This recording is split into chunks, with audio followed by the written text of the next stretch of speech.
Όταν με ρώτησε ο Γιάννης τι τίτλο να βάλω στην ομιλία μου πριν από 2 μήνες, μου βγήκε αυθόρμητα τελείως αυτός ο τίτλος τον οποίο έδωσα, δηλαδή ο ελληνισμός μετά τη μεγάλη ήττα του 2015. Το μετά θα είναι το θέμα της συζήτησης μεταξύ μας, αφού θα τελειώσω την ομιλία μου, γιατί μιλάω για μεγάλη ήττα, πώς συνέβηκε αυτό το πράγμα, ποιοι είναι οι υπεύθυνοι, έτσι. Για το τι μπορεί να γίνει από εδώ και πέρα, είναι κάτι το οποίο πρέπει να συζητηθεί. Η αλήθεια είναι ότι εγώ δεν είμαι τόσο αισιόδοξος όσο μπορεί να ήμουν, ξέρω εγώ, ακόμα και στο τέλος του 2015. Έτσι, γιατί βλέπω ότι είναι κατακλυσμιαίες οι εξελίξεις οι οποίες συμβαίνουν. Ο ελληνισμός πλέον έχει χάσει αυτό το ουσιώδες, δηλαδή την ελπίδα ότι με τις υπάρχουσες πολιτικές, ιδεολογικές ή άλλες πνευματικές δυνάμεις μπορεί να αλλάξει έστω και ο λίγον αυτή την κατάσταση, αυτή την ροή των πραγμάτων, αυτή τη χυμαρώδη εξέλιξη η οποία για πρώτη φορά, δηλαδή και σε αυτό συνίσταται η μεγάλη ήττα, για πρώτη φορά αυτή η ελπίδα, η οποία υπήρχε παραδείγματος χάρη όταν ξεκίνησε η προδοσία του Παπανδρέου Παπακοσταντίνου, έτσι. Όταν μπήκαμε στα δεσμά του Δουνουτού, όταν δεν καταλάβαμε οι περισσότεροι τι σήμαινε αυτή η έκφραση του «Ολιρέν, καλό κουράγιο»,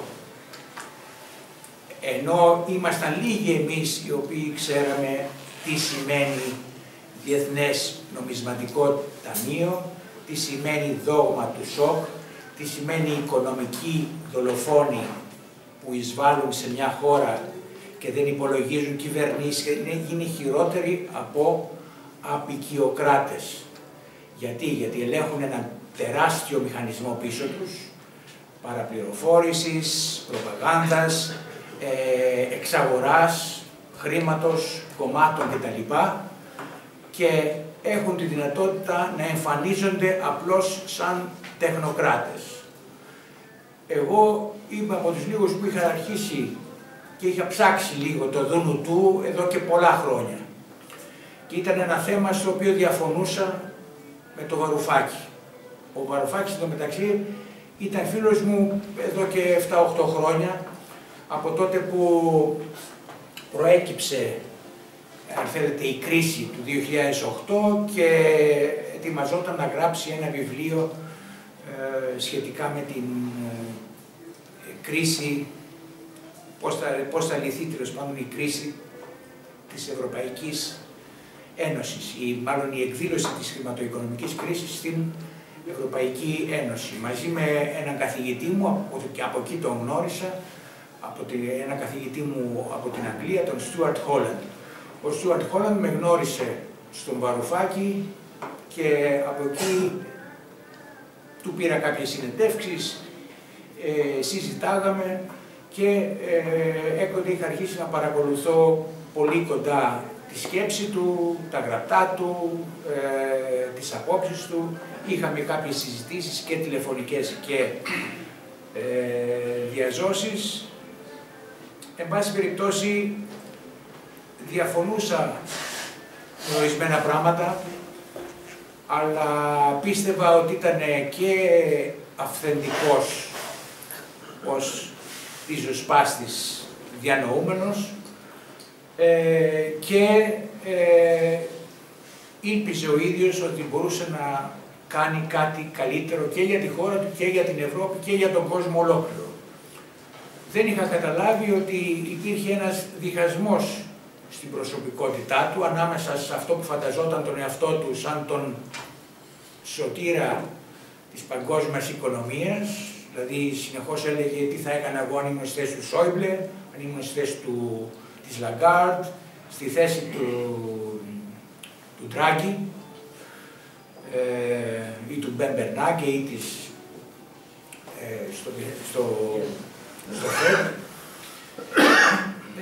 και ταυτόχρονα έβλεπε τον εαυτό του και σαν λαϊκό πολιτικό και ηγέτη που μπορούσε να συνεγείρει τις μάζες, ας πούμε, με έναν λόγο πραγματικά χαρισματικό και επικοινωνιακό και όλα αυτά. Εγώ αυτή την σύγκρουση των δύο πλευρών του δεν την είχα διακρίνει. Εκ των υστέρων κατάλαβα ότι η πρώτη πλευρά, δηλαδή αυτή που φανταζόταν τον εαυτό του να βρίσκεται ίσως προς ίσο με τους κορυφές του παγκόσμιου κατεστημένου και να τους βάλει στη θέση τους κατά κάποιο τρόπο και αυτοί να λένε ναι, έχεις δίκιο, άρχοντά μου, με έπεισες, από εδώ και πέρα μαζί θα αλλάξουμε τον κόσμο. Για μένα αυτό θα ήταν μια φαντασίωση που θα την είχα αποβάλει από τα εφηβικά μου ήδη χρόνια, γιατί καταλαβαίνουμε ότι η παγκοσμιοποίηση και η νέα παγκόσμια τάξη που χτίζεται τα τελευταία 20 χρόνια τουλάχιστον, είναι ό,τι το πιο απειρόβλητο από ατομικές απόπειρες διάβρωσης ή υπονόμευσης από τα μέσα.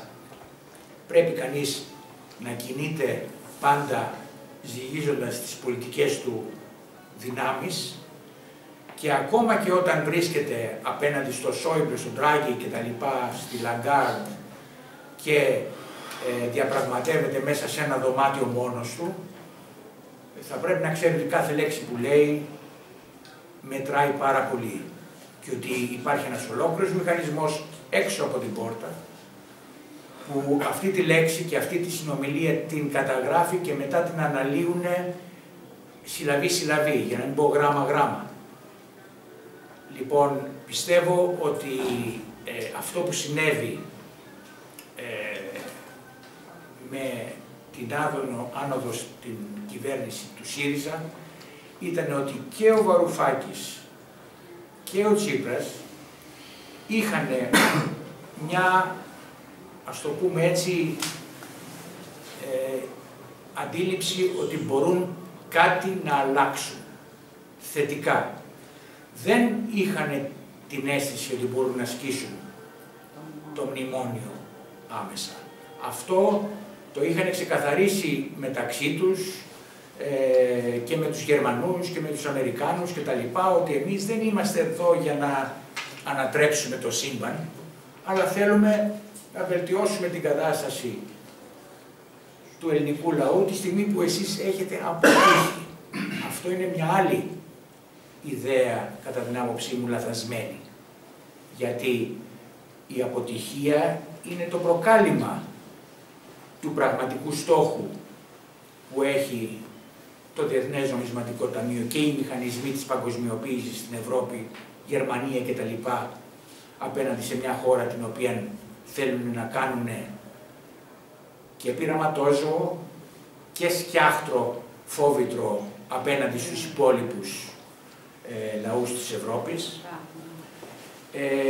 αλλά κυρίως θέλουν να μετρήσουν τα όρια μέχρι τα οποία μπορούν να διαλύσουν κυριολεκτικά, να συντρίψουν έναν ιστορικό λαό, ένα ιστορικό έθνος. Διότι δεν υπάρχουν πολλά έθνη στην Ευρώπη με την ιστορικότητα των Ελλήνων. Μπορεί και οι Ιταλοί λίγο, από εκεί και πέρα μπαίνουν σε ένα φάσμα βαρβάρων οι οποίοι μέχρι το 500 μετά Χριστόν, ας πούμε, ζούσαν στις σπηλιές, έτσι. Κατά συνέπεια, το να πεις ότι εγώ δημιουργώ, χτίζω μια παγκόσμια δικτατορία μέσα από ένα χάος το οποίο εγώ συνεχώς θα υποδαβλίζω έτσι ώστε να διαλυθούν οι συνεκτικές ουσίες της κάθε εθνικής υπόστασης, σημαίνει απλούστατα ότι ο στόχος μου, ο κύριος με την Ελλάδα, είναι να δω μέχρι ποιο σημείο μπορώ να φτάσω την ισοπαίδωσή της. Όχι υποτάχθηκε, τέλεια, πάμε στο επόμενο, ή θα σας οδηγήσω εγώ στον δρόμο που οδήγησα, ας πούμε, την Ιρλανδία. Και είναι χαρακτηριστική η περίπτωση της Ιρλανδίας. Διάβαζα τώρα ένα άρθρο, το οποίο έλεγε ότι πούλησαν κάτι ομόλογα οι Ιρλανδοί στη διεθνή αγορά, δεκαετή, με επιτόκιο 0,58%. Δηλαδή 0% έτσι. Αν θυμάστε καλά, εμείς είχαμε το πρόβλημα το οποίο μας οδήγησε σε αυτό το θέμα, ότι δεν μπορούσαμε να δανειστούμε κάτω από 5%. Εντάξει, αυτοί τώρα δανείζονται με 0,5%. Γιατί η Ευρωπαϊκή Κεντρική Τράπεζα έχει αλλάξει πολιτική, τώρα αγοράζει ομόλογα τα οποία πάνε να ανέβουν στις τιμές τους και κρατάει και το νόμισμα και τις τιμές των ομολόγων, άρα και του δανεισμού εκεί που χρειάζεται. Αν εμείς ήμασταν σε αυτή την κατάσταση πριν από 7 χρόνια, δεν θα υπήρχε κανένα πρόβλημα, θα έμπαινε η Ευρωπαϊκή Κεντρική Τράπεζα και θα έλεγε τι θέλει να πουλήσει η Ελλάδα τώρα, 5 δις, ωραία, πούλατα και πάνω από 1% ας πούμε εμείς αγοράζουμε. Δηλαδή όταν ανεβαίνει η τιμή στους πληστηριασμούς των ομολόγων που κάνουν οι τράπεζες μεταξύ τους πάνω από ένα ποσοστό, παρεμβαίνει η Ευρωπαϊκή Κεντρική Τράπεζα, τα αγοράζει και κρατάει τις τιμές χαμηλές. Αυτό το κάνει τώρα, δεν το έκανε τότε. Αντίθετα τότε όταν μας έβαλε σε αυτά τα δεσμά ο Γιωργάκης, η θέση της Ευρωπαϊκής Κεντρικής Τράπεζας ήταν ότι να μην νομίζει η Ελλάδα ότι θα δεχόμαστε σαΐ τις εγγυήσεις των ομολόγων της, δηλαδή τα κολάτρα που δίνει η κυβέρνηση για να μπορεί να δανείζεται που δίνουν οι τράπεζες στην Ευρωπαϊκή Κεντρική Τράπεζα για να δανείζονται και εν συνεχεία να δανείζουν την κυβέρνηση. Διότι δυστυχώς ένα από τα χαρακτηριστικά του συστήματος του παγκόσμιου είναι ότι οι κεντρικές τράπεζες είναι κεντρικές τράπεζες, δηλαδή δανειστές έσχατης ανάγκης μόνο για τις τράπεζες, για τις μεγάλες τράπεζες, τεράστιες τράπεζες, οι οποίες δεν πρέπει να διαλυθούν και όχι για τα κράτη. Διότι την εποχή εκείνη που έγιναν όλο αυτό το σούσουρο για την Ελλάδα, υπήρχαν δεκάδες, ίσως και εκατοντάδες τεράστιες τράπεζες με προϋπολογισμούς, με ισολογισμούς ανάλογους με το εθνικό εισόδημα της Ελλάδας, οι οποίες ήταν περισσότερες χρεοκοπημένες. Αλλά και το Fed, η Κεντρική Τράπεζα στην Αμερική, και η Ευρωπαϊκή Κεντρική Τράπεζα παρήχαν αφιδώς 3 εκατομμύρια για να τις κρατήσουν μέχρι να μπορέσουν να αντεκαταστήσουν τα τοξικά τους ομόλογα, ας πούμε, ή άλλα χαρτιά με πιο υγιείς επενδύσεις κτλ. Με την Ελλάδα όμως, ακριβώς επειδή έπρεπε να μεταφερθεί η προσοχή ολόκληρου του συστήματος από τις τράπεζες που είχαν το μεγάλο πρόβλημα στα κράτη, προτιμήθηκε να γίνει ο στόχος επειδή ήταν από τις περισσότερο χρεωμένες χώρες. Ένα άλλο λάθος μεγάλο που έκανε ο Βαρουφάκης, και εκεί μιμήθηκε ίσως και το Παπανδρέου, είναι που έλεγε πολύ συχνά ότι η Ελλάδα ήταν η πιο χρεοκοπημένη χώρα του στον κόσμο και της δώσατε επιπλέον και ένα άλλο, το πιο μεγάλο δάνειο που έχει δοθεί ποτέ στον κόσμο, οπότε τι περιμένατε να γίνει, δεν δουλεύει το σύστημα που κάνετε. Στην πραγματικότητα δεν ήταν η πιο χρεοκοπημένη χώρα στον κόσμο. Κυρίως όμως δεν ήταν της ίδιας τάξεως χρεοκοπία με εκείνη που ήταν των τραπεζών. οι οποίες τράπεζες, μεγάλες τράπεζες, έτσι, και το ξέρουμε και από την περίπτωση της Ισλανδίας, την Αργεντινή κλπ. Αλλά κυρίως στις μεγάλες τράπεζες της Αμερικής, Goldman Sachs, JP Morgan κτλ. Ελέγχουν το σύστημα ολόκληρο σε βαθμό που κανείς δεν μπορεί να φανταστεί μία διέξοδο από αυτό το πλέγμα της παγκοσμιοποίησης, γιατί είναι χρηματοοικονομική παγκοσμιοποίηση, ελέγχουν το χρήμα καθαρά και από το 1700 είχε πει ο πατέρας, ας πούμε, του παγκόσμιου χρηματιστικού κεφαλαίου, έτσι, ο Άμφιελ Ρότσιλντ, ότι δώστε μου τον έλεγχο του χρήματος, της ποσότητας που κυκλοφορεί στην αγορά και δεν χρειάζεται να μου πείτε ποιος κυβερνάει μια χώρα. Έτσι, γιατί ανά πάσα στιγμή εγώ το ρίχνω, το μαζεύω, το ρίχνω, το ξαναμαζεύω, το τυπώνω όσο θέλω κτλ. Αυτό το εκδοτικό δικαίωμα έχει αφαιρεθεί από όλες τις κεντρικές τράπεζες αυτή τη στιγμή. Και όλες οι κεντρικές τράπεζες ακολουθούν το σύστημα του ενδιάμεσου ανάμεσα στις τράπεζες και τα κράτη, δεν δανείζουν απευθείας τα κράτη. Έτσι. Λοιπόν, ο Βαρουφάκης έλεγε, ξέρω εγώ, ότι ήταν χρεοκοπημένη χώρα. Όχι, δεν ίσχυε αυτό το πράγμα. Και το γεγονός ότι δεν ίσχυε φαίνεται από την περίπτωση Παπακοσταντίνου, που από την πρώτη μέρα που ανέλαβε στην κυβέρνηση πήγε στον Κοντοπυράκη τότε της Εθνικής Στατιστικής Υπηρεσίας, μετέπειτα Ελστάτ, και του λέει, ξέρω, για κοίταξε, μπορούμε να βάλουμε το έλλειμμα στο 15% του 2009. Ήτανε Οκτώβριος, αρχές Οκτωβρίου ήδη. Δεν ήταν υποχρεωμένη καμία χώρα να πει πόσο θα είναι το έλλειμμά μου στο τέλος του χρόνου. Έδιναν κάποια στοιχεία προβλέψεις, είχε δώσει και η ελληνική κυβέρνηση και προβλέψεις, ας πούμε τον Ιούνιο, δηλαδή του Κώστα Καραμαλή, έτσι, ο Παπαθανασίου. Ναι, που είχε δώσει, ξέρω εγώ, εντάξει, γύρω στο 6,5% και τα λοιπά.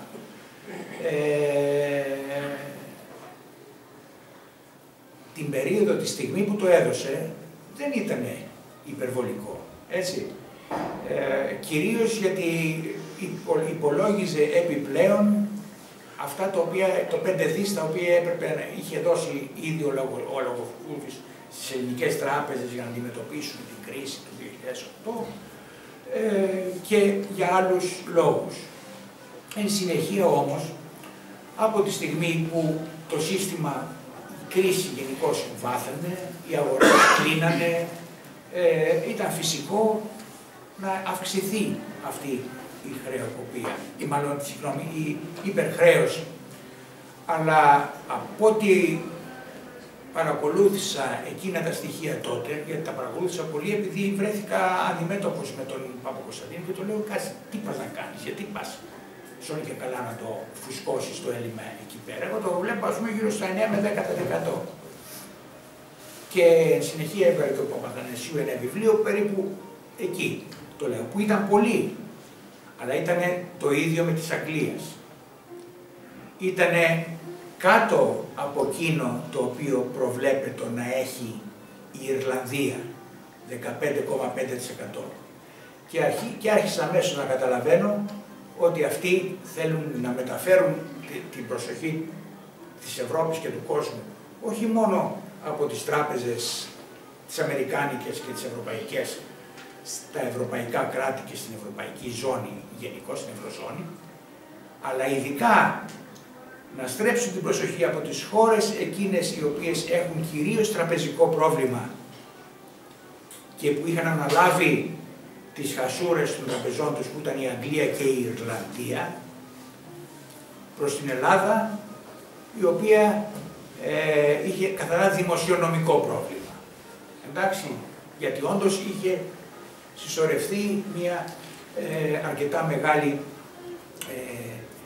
σπατάλη και υπερδανισμός του δημοσίου για λόγους που, εάν προλάβω, θα τους αναλύσω. Μάλιστα το έχω γράψει αυτό, επειδή η λέξη μεγάλη ήττα δεν εννοώ ότι μόνο το ότι γεγονός μας έκοψε οριστικά την ελπίδα για άμεση απελευθέρωση, από τη στιγμή που έχουμε μια Βουλή πλέον που είναι παραδομένη στην απικία χρέους που ζούμε, έτσι, δηλαδή μιλάμε για 100% μια Βουλή ελεγχόμενη.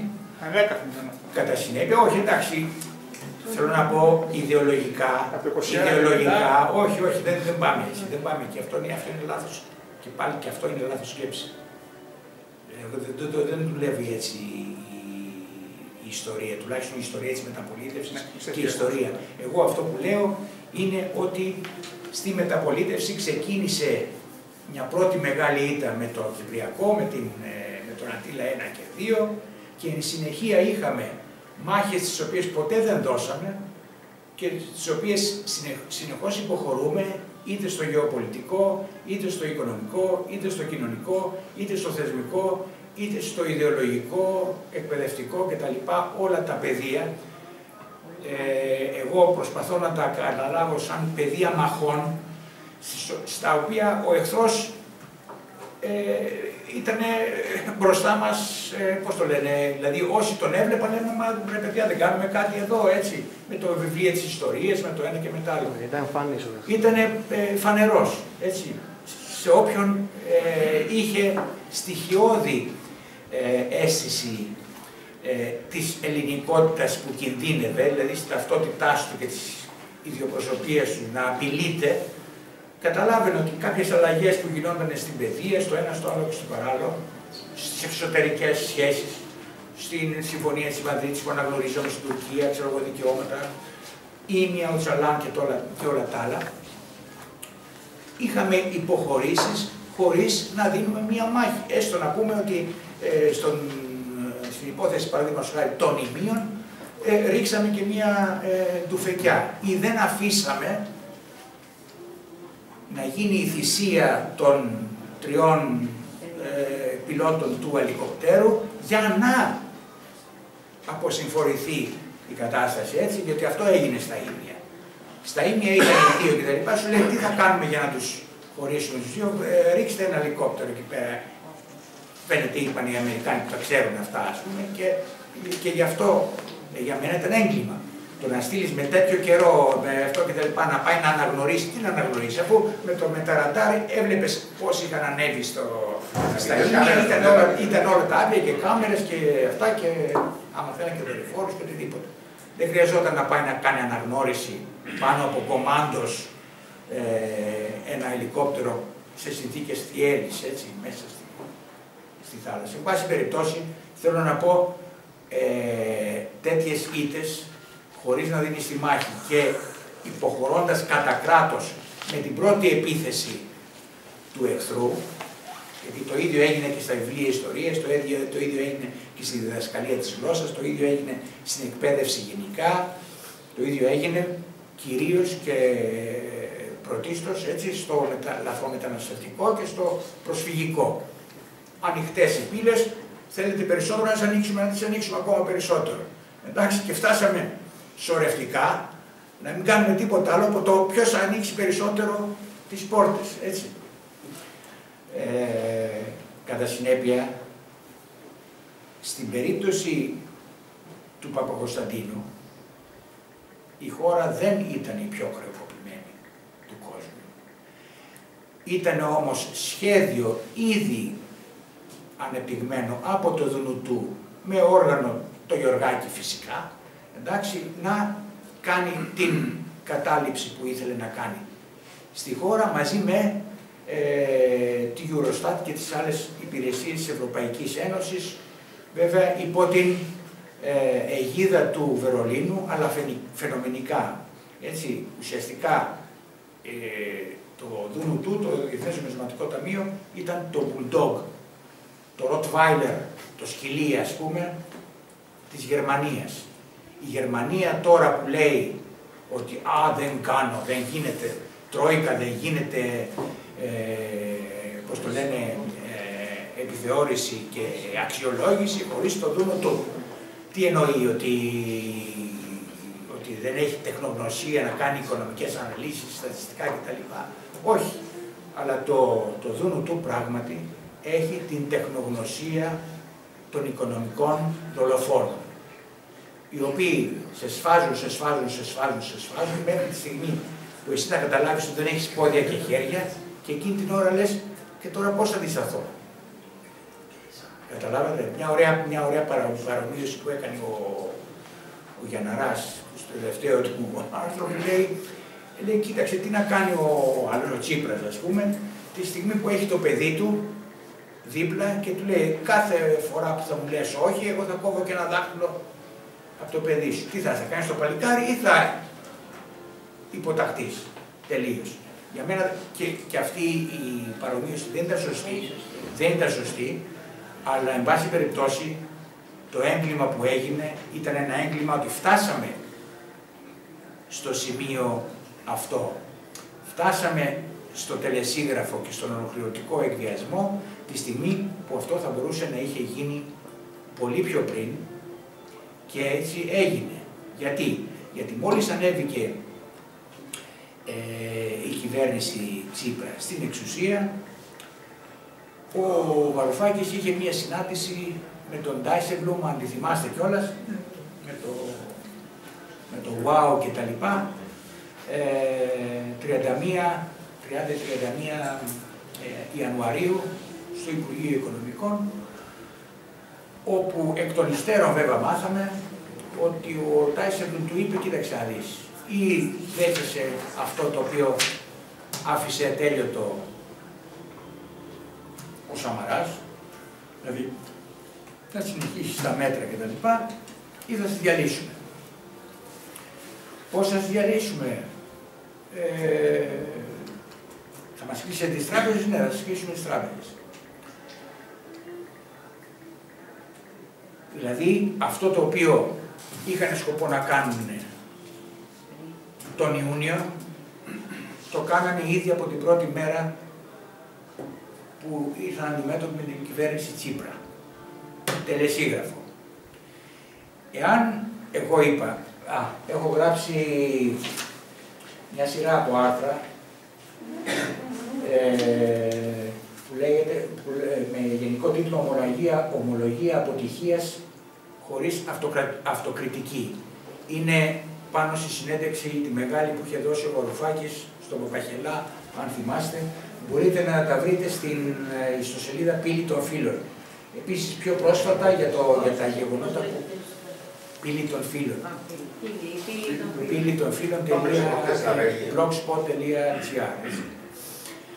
Λοιπόν, εκεί πέρα γράφω και σας λέω και εγώ ότι όταν το έμαθα αυτό, λέω καλά και γιατί δεν πήγε ο Βαρουφάκης τη στιγμή εκείνη να του πει μήπως αυτό θες να το γράψεις γραπτά, να μου το δώσεις γραπτά αυτό που λες και γραμμένα, ή θες να πάμε δίπλα που περιμένουν οι δημοσιογράφοι να το πεις δημόσια. Αντί γι' αυτό του λέει καλά θα δούμε στη διαπραγμάτευση. Έτσι και γίνεται η συνέντευξη εκείνη όπου και πάλι ο Ντάισεμπλουμ εκνευρίζεται επειδή ο Βαρουφάκης απορρίπτει τελείως τον μηχανισμό της Τρόικας. Γι' αυτό με το που απαντάει στην τελευταία ερώτηση ο Βαρουφάκης και λέει ότι η Τρόικα είναι τελειωμένη, είναι ανίκανη, μας έχουν κάνει ζημιά, δεν μπορούμε να αυτό. Η Ελλάδα θα πρέπει να αναλάβει τον έλεγχο των μεταρρυθμίσεων τις οποίες πρέπει και μπορεί να κάνει και ας μας βοηθήσουν η Ευρωπαϊκή Ένωση κτλ. Και τότε σηκώνεται ο Ντάισεμπλουμ που βγάζει τα ακουστικά, λέει γεια, τώρα σκότωσε η Τρόικα, ας πούμε, και έφυγε. Αυτό επαναλήφθηκε πολλές φορές στη διάρκεια του Φεβρουαρίου όταν κάναμε tour στην Ευρωζώνη,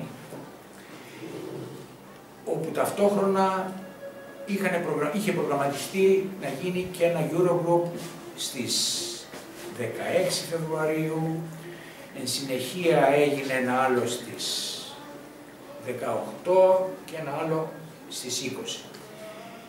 Σε όλες αυτές τις συναντήσεις και στις συζητήσεις στο Eurogroup, η θέση της Ελλάδος ήταν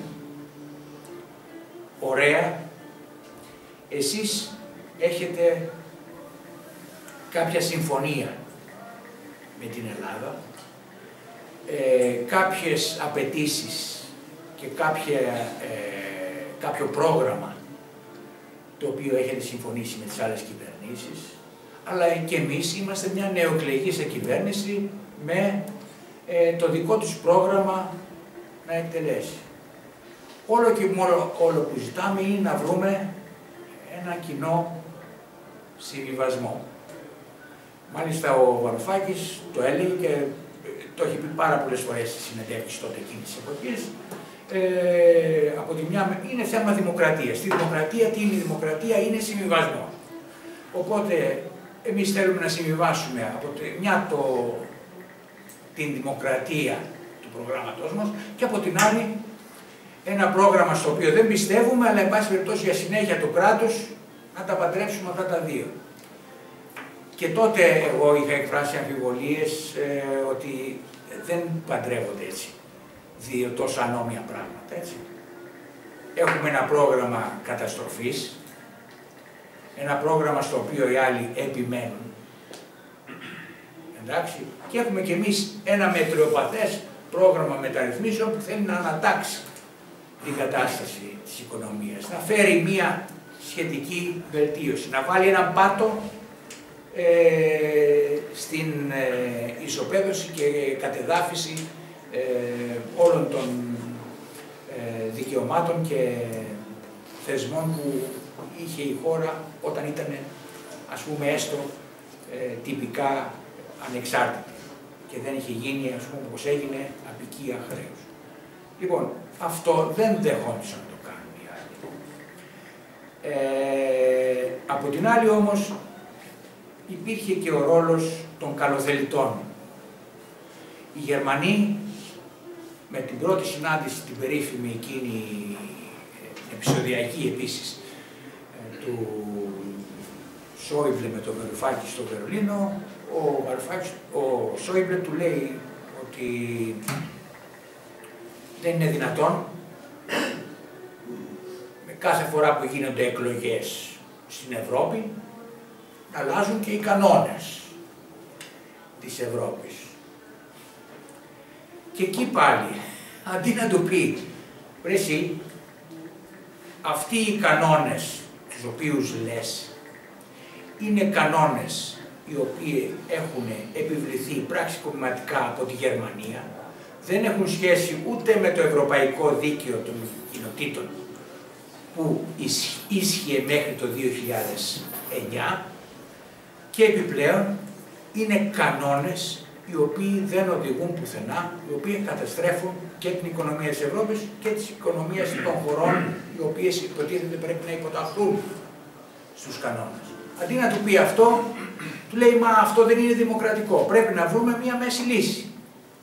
Άρα, κάθε φορά που έμπαινε θέμα νομιμότητας των άλλων, δηλαδή ήταν σαν να σε προκαλούν οι άλλοι και να σου λένε πες ότι είμαι παράνομος, πες ότι αυτό που κάνω είναι έγκλημα, πες ότι αυτό που κάνω είναι άκυρο, πες ότι όλες οι συμφωνίες που έχουν γίνει, τα μνημόνια, οι δανειακές συμβάσεις κτλ.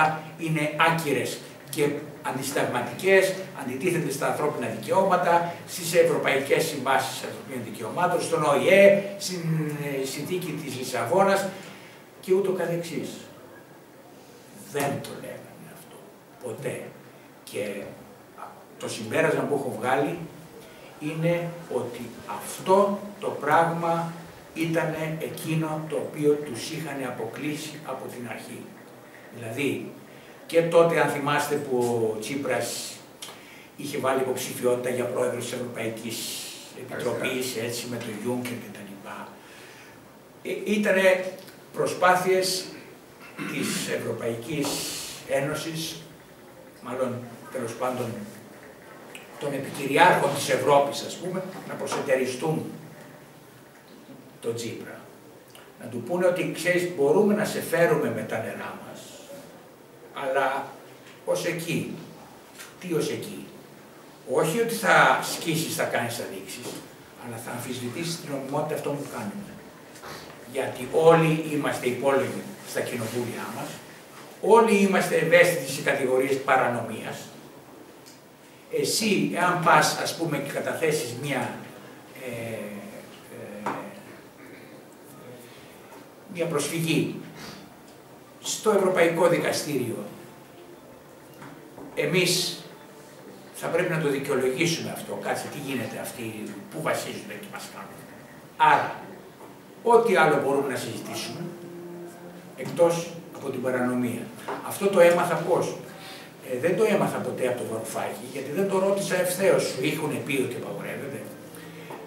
Γιατί από το Φεβρουάριο ήδη του έλεγα, μα πες τους ότι αυτό είναι παράνομο, πες τους ότι αυτό δεν στέκει, πες τους ότι τα λοιπά, θα μας λιώσουν, θα μας κάνουν, θα μας δείξουν. Εδώ πέρα βγαίνανε Φεβρουάριο κιόλας, έτσι, και λέγανε ότι θα χρησιμοποιήσουμε και χρησιμοποιούμε την πιστωτική ασφυξία για να αναγκάσουμε την Ελλάδα να κάνει τις μεταρρυθμίσεις που πρέπει και στα γρήγορα. Το λέγανε ανοιχτά. Το οποίο ήταν πράξη πολέμου, ήταν εχθροπραξία ουσιαστικά. Γιατί η πιστωτική ασφυξία που είχαν, έχοντας τον έλεγχο του νομίσματος, είναι πολύ χειρότερη από ένα εμπάργο εμπορίου, έτσι, που είτε με το Ιράκ, με την Κορέα ή με το ένα και το άλλο. Γιατί στο κάτω-κάτω η οικονομία του Ιράκ, της Κορέας ή οτιδήποτε μπορούσε να λειτουργήσει, το Ιράν μπορούσε να λειτουργήσει και χωρίς το εμπόριο. Ίσα ίσα, ξέρω εγώ, βοηθούσε λίγο την παραγωγή. Είχε ένα πρόβλημα, τεράστιο πρόβλημα, έτσι, με φάρμακα για τα παιδιά, πέθαναν τα παιδιά, αλλά εν πάση περιπτώσει λειτουργούσε η οικονομία. Όταν εσύ τραβήξεις την πρίζα από το τραπεζικό σύστημα, γυρίζεις αυτόματα στην λίθινη εποχή. Δεν μπορείς αυτό το πράγμα να πεις ότι είναι νόμιμο, και ιδιαίτερα ότι είναι νόμιμο από μια Ευρωπαϊκή Κεντρική Τράπεζα, η οποία στο καταστατικό της λέει ότι η Ευρωπαϊκή Κεντρική Τράπεζα ανάμεσα στα άλλα καθήκοντα είναι να εγγυάται ανά πάσα στιγμή την χρηματοοικονομική σταθερότητα σε όλες τις χώρες της Ευρωζώνης.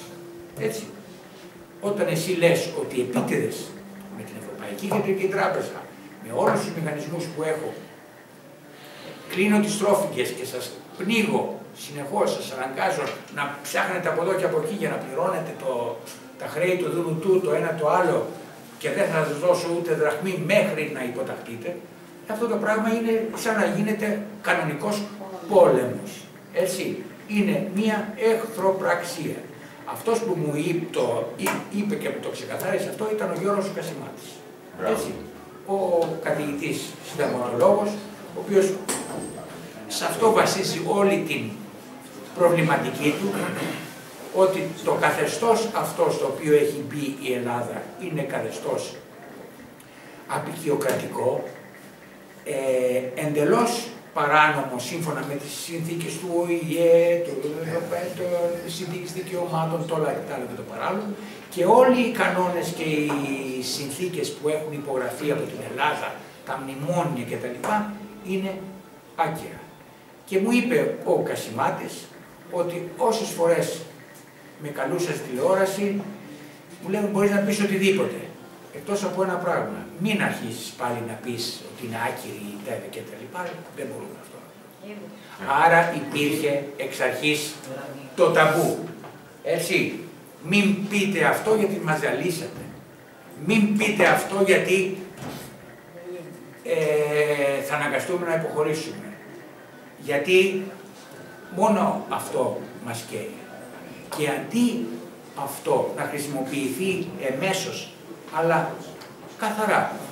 Κοίταξε κύριε Σόιμπλε, μου λες ότι οι κανόνες αυτοί είναι που ισχύουν και η δημοκρατία δεν ισχύει. Έτσι. Ωραία. Εγώ αυτούς τους κανόνες τους προσβάλλω, τι λες, τι θα κάνεις. Θα σου πει πήγαινε. Ωραία, πάω. Αλλά θα πάμε και στη συνέντευξη τύπου που θα κάνουμε μαζί και θα πούμε αυτό και αυτό. Εσύ θα πεις οι κανόνες είναι έτσι και εγώ θα πω ότι οι κανόνες είναι παράνομοι. Εγώ πιστεύω ότι από την πρώτη στιγμή και ο Ντάισελμπλουμ και ο Σόιμπλε και ο Ντράγκη και όλοι θα είχαν υποχωρήσει αν τους έδινε στην εντύπωση, όχι ότι θα έφτανε στη ρήξη, γιατί αυτό είναι το άλλο για μένα εγκληματικό λάθος πλέον του Βαρουφάκη, Να λέει ότι έχω πάει στο πίσω μέρος του μυαλού μου τη ρήξη, γιατί η ρήξη, γιατί μόνο έτσι διαπραγματεύεσαι, αλλιώς δεν σε παίρνουν στα σοβαρά. Μα για ποια ρήξη όμως μιλούσε? Για το κλείσιμο των τραπεζών που θα γινόταν στο τέλος. Όχι για τις απαιτήσεις που είχαν στην αρχή της διαδικασίας. Λοιπόν, θέλω να φτάσω να καταλάβουμε τι έγινε το Φεβρουάριο και γιατί για μένα το Φεβρουάριο είχε χαθεί το παιχνίδι. Είχε χαθεί ολοκληρωτικά, το ήξερε και ο Βαρουφάκης, το ήξερε και ο Τσίπρας, ελπίζανε μόνο σε παρέμβαση από μηχανής Θεού, Αμερική ή Μέρκελ. Εντάξει, άλλο πεδαριώδες πλέον. Εντάξει, εκεί μπαίνουμε στη φαντασία του Βαρουφάκη ότι έχει να κάνει με Αμερικάνους ή Άγγλους ή Γάλλους, Πορτογάλους, καλούς ανθρώπους, τεχνοκράτες που σκέφτονται μια ορθολογική λύση καταστάσεων. Όχι με αδίστακτα πιόνια ενός μηχανισμού αόρατου, ο οποίος σου λέει, ξέρω εγώ, αυτή τη χώρα θέλω να την καταστρέψω. Εντάξει, και ότι δεν πρόκειται να της δώσουμε τίποτα, οπότε συνέχισε Τόμψεν, γιατί ουσιαστικά όταν μιλάμε Τρόικα είναι μόνο ένας, ο Τόμψεν. Ακόμα και τώρα που μετατέθηκε και έγινε διευθυντής ευρωπαϊκών υποθέσεων, αυτός ασχολείται με την Ελλάδα. Αυτός έχει αναλάβει εργολαβικά το ρόλο του οικονομικού δολοφόνου. Και γι' αυτό έστησε και αυτό το παιχνίδι με τους διαρροές και τα λοιπά, αλλά αυτό είναι άλλο πράγμα. Θέλω να δούμε πώς παγιδεύτηκε ο Βαρουφάκης και ο Τσίπρας το Φεβρουάριο. Το 2015. Φεβρουάριο του 2015, ναι, εννοείται. Δεν έχουμε φτάσει. Δηλαδή τα υπόλοιπα εννοούνται. Δηλαδή, πώς το λένε, ήταν. Η ιστορία θα έπαιρνε τον δρόμο της. Λοιπόν, ήταν να γίνει το Eurogroup. Η μόνη απέτηση του Βαρουφάκη ήταν στην απόφαση του Eurogroup να υπάρχει μία στοιχειώδης αναφορά που να λέει, να αφήνει ένα παραθυράκι ότι αυτό το πρόγραμμα το οποίο θα συνεχίσουμε και θα τελειώσουμε σε 2 μήνες, έτσι μέχρι τέλη Απριλίου, που είναι το πρόγραμμα του Σαμαρά, εμείς θα το αναπροσαρμόσουμε λίγο σύμφωνα με τις δικές μας προτάσεις και ανάγκες. Τίποτα άλλο. Και για να γίνει αυτό ζητούσε στο ανακοινωθέν τέλος πάντων του Eurogroup να βγει, να πει μάλλον η λέξη amend, αλλάζω, τροποποιώ το μνημόνιο 2.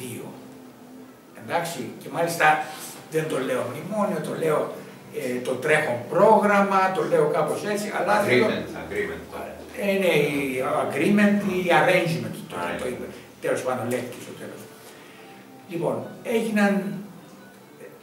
παίχτηκε ένα παιχνίδι στην αρχή με τον Μοσκοβισή. Ο Μοσκοβισή εμφανίστηκε σαν ο ενδιάμεσος, ο οποίος του έδωσε ένα χαρτί στο πρώτο Eurogroup εκεί πέρα και του λέει: κοίταξε να είσαι, αυτή την πρόταση θα την προωθήσω εγώ και εύκολα. Βέβαια, ο Βαρουφάκης ενθουσιάστηκε. Γιατί είχε ακριβώς τα πράγματα που έλεγε, ότι θα τα μπουρδουκλώσουμε λίγο με το πρόγραμμα, θα τελειώσει, θα γίνουν μεταρρυθμίσεις που πρέπει, θα προτεραιότητα στην ανάπτυξη της χώρας, στην επάνωδο της χώρας στην ανάπτυξη κτλ. Βέβαια πάνε μετά, έγινε και το άλλο επεισόδιο με τον Ντάισεμπλουμ, εκεί πέρα κόντεψαν όντως να πιαστούν, δεν πιάστηκαν, όπου πάνε με τον Μοσκοβισή, χαροπός ο Βαρουφάκης να δείξει τη συμφωνημένη συμφωνία, ας πούμε, στον Ντάισεμπλουμ, και ο Ντάισεμπλουμ λέει όχι, δεν είναι αυτό το χαρτί. Εντάξει. Έχει αλλάξει. Έχει αλλάξει. Και αντί ο Μοσκοβισή να πει μου τώρα μην παίζουμε, ας πούμε, εγώ ανέλαβα να σου φέρω τον Βαρουφάκη και πακέτο και τα λοιπά, ο Μοσκοβισή κάνει πίσω. Πράγμα που σημαίνει ότι ξέρανε ότι το παιχνίδι όλο είναι σκηνοθετημένο από το Σόιμπλε και τους Βερολινέζους, ας πούμε, το μηχανισμό που έχει αυτός, και ότι όλοι οι άλλοι κάνουν αυτό που πρέπει να κάνουν χωρίς να ξέρουν το σύνολο του παιχνιδιού. Έτσι και ο Μοσκοβισίμουλης είδε ότι ο Ντάισελμπλουμ, που ήταν πρόεδρος του Eurogroup, έτσι, έφερε το άλλο και το κάνω πίσω. Και βέβαια εκεί πέρα πιάστηκε λίγο ο Βαρουφάκης, είσαι ψεύτης, αυτό το πράγμα δεν το είχαμε συμφωνήσει, το είχαμε πει και στο τηλέφωνο και αυτό και τώρα και τα άλλο. Εν πάση περιπτώσει, περνάει το πρώτο Eurogroup άπρακτο.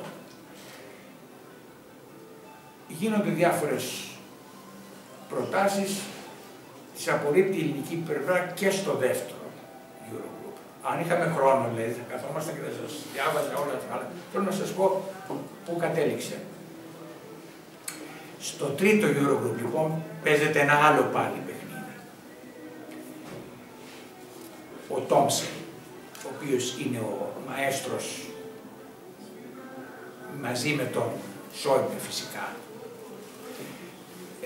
συμφωνεί με τον Σόιμπλε να διαδοθεί στο Βαρουφάκη ότι υπάρχει παρέμβαση Μέρκελ και ότι είπε η Μέρκελ στον Ντάισελμπλουμ, κοίταξε να δεις αυτά που ζητάνε οι αυτοί, δώστα, αλλά κάντε έτσι, δηλαδή αυτό το συμβιβασμό, τα δύο αυτά, αλλά εντάξει, διαμόρφωσέ το έτσι, ώστε να μην ενοχληθεί κανένας, να είναι... αυτό είναι κλασικό ψέμα. Μπορούσε κανείς να το ελέγξει, να πει στον Τσίπρα, έλα βρε Τσίπρα, πάρε την Μέρκελ και πες, ισχύει, δηλαδή όντως έδωσες τέτοια εντολή, γιατί πρώτα απ' όλα δεν εξουσιοδοτείται, δεν έχει την αρμοδιότητα η Μέρκελ να πάει να πει στον Ντάισελμπλουμ, ξέρεις, κάνε αυτό.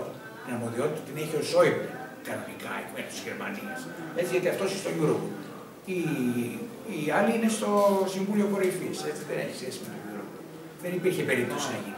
Ο Βαρουφάκης όμως το έχαψε, γιατί είναι θαυμαστής η Μέρκελ. Και τώρα με το προσφυγικό έγινε ακόμα πιο μεγάλος θαυμαστής η Μέρκελ. Κατάλαβες. Λοιπόν, το έχαψε αυτό.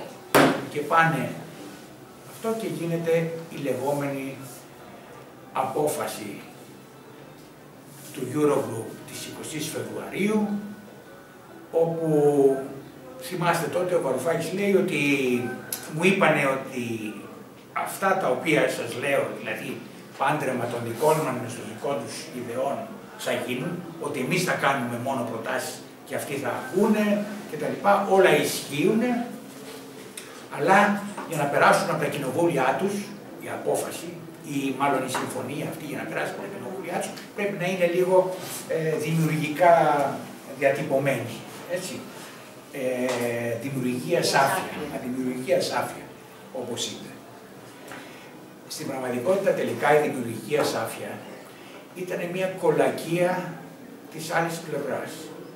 Γιατί η Τρόικα, αυτό το φασιστικό όργανο, ονομάστηκε θεσμοί, αναβαθμίστηκε σε θεσμούς, αυτή η συμμορία που υπό τον νονό τον Τόμσεν, εντάξει, ή το μνημόνιο 2 του Σαμαρά ονομάστηκε τρέχουσες, πώς το λένε, arrangements, τρέχουσες διακανονισμοί. Αυτά, οι θεσμοί και τα λοιπά, έγινε μια ωραία τούρτα, ας πούμε, μέσα από την οποία υπήρχε μια βόμβα ή τέλος πάντων ένα φίδι έτοιμο να βγει. Και εκεί πέρα, εάν τη διάβαζες εκείνη την απόφαση, θα έβλεπες ότι δεν υπήρχε πουθενά το παραμικρό παραθυράκι για αυτό που έλεγε ο Βαρουφάκης. Γιατί όλα, ότι ναι, λέει, η ευελιξία των τρέχουσών ρυθμίσεων, έτσι, current arrangements, επιτρέπει φυσικά να εξετάσουμε και διαφοροποιήσεις, αλλά πάντα μέσα στα πλαίσια της ευελιξίας των υπαρχουσών ρυθμίσεων και όχι απ' έξω. ο υπόλοιπος ΣΥΡΙΖΑ είχε ξεσηκωθεί με αυτό το κείμενο κτλ. Μόνος ο παδός ήταν ο Τσίπρας και ο Βαρουφάκης. Το ωραίο είναι ποιο? Ότι αυτό το κείμενο ήταν απλώς μια απόφαση, ένα communique, μια statement, μια δήλωση του Eurogroup. Δεν ήταν πραγματική συμφωνία να υπογραφεί μονογραφές το ένα το άλλο το παράλληλο. Η συμφωνία θα έπρεπε να γραφτεί βάσει αυτού του κειμένου. Αλλά επειδή εάν γραφότανε, αν άλλαζε έστω και μία γραμμή από αυτό το κείμενο, θα μπορούσε να ξαναδημιουργηθεί το ίδιο αλυσβερίσι, ας πούμε, το Βαρουφάκη να λέει όχι και τα λοιπά, ελάτε να δούμε και τα λοιπά, εγώ συμφώνησα αυτά και όχι εκείνα. Δεν έγινε συμφωνία κανονική, δεν υπάρχει μόνο άμα πάτε στα αρχεία της Ευρωπαϊκής Επιτροπής, θα δείτε για την 20η Φεβρουαρίου και για την επέκταση, την παράταση του δεύτερου μνημονίου υπάρχει μόνο αυτή η statement του Eurogroup. Καμία άλλη απόφαση, καμία άλλη συμφωνία δεν πέρασε από κανένα άλλο κοινοβούλιο εκτός από το γερμανικό που πούλησε το παραμύθι ότι πρέπει να περάσει από τα κοινοβούλια. Έτσι. Γιατί οι Γερμανοί πούλησαν άλλο παραμύθι στο Βαρουφάκη και αυτό. Ότι εδώ δεν συζητάμε καινούριες προτάσεις κτλ. Γιατί πήγαινε ο άλλος, ας πούμε, με χαρτιά, με αυτό, με έτοιμη ομιλία κτλ. Ναι, συγγνώμη, εμείς δεν πρόκειται να πάρουμε τίποτα, ούτε να διαβάσουμε, ούτε να ακούσουμε, ούτε να κάνουμε και να δείξουμε. Γιατί λέγανε οι Γερμανοί, οτιδήποτε πάρουμε στα χέρια μας, δεν μπορούμε να το κοιτάξουμε, πρέπει να το πάμε στα κοινοβούλια μας.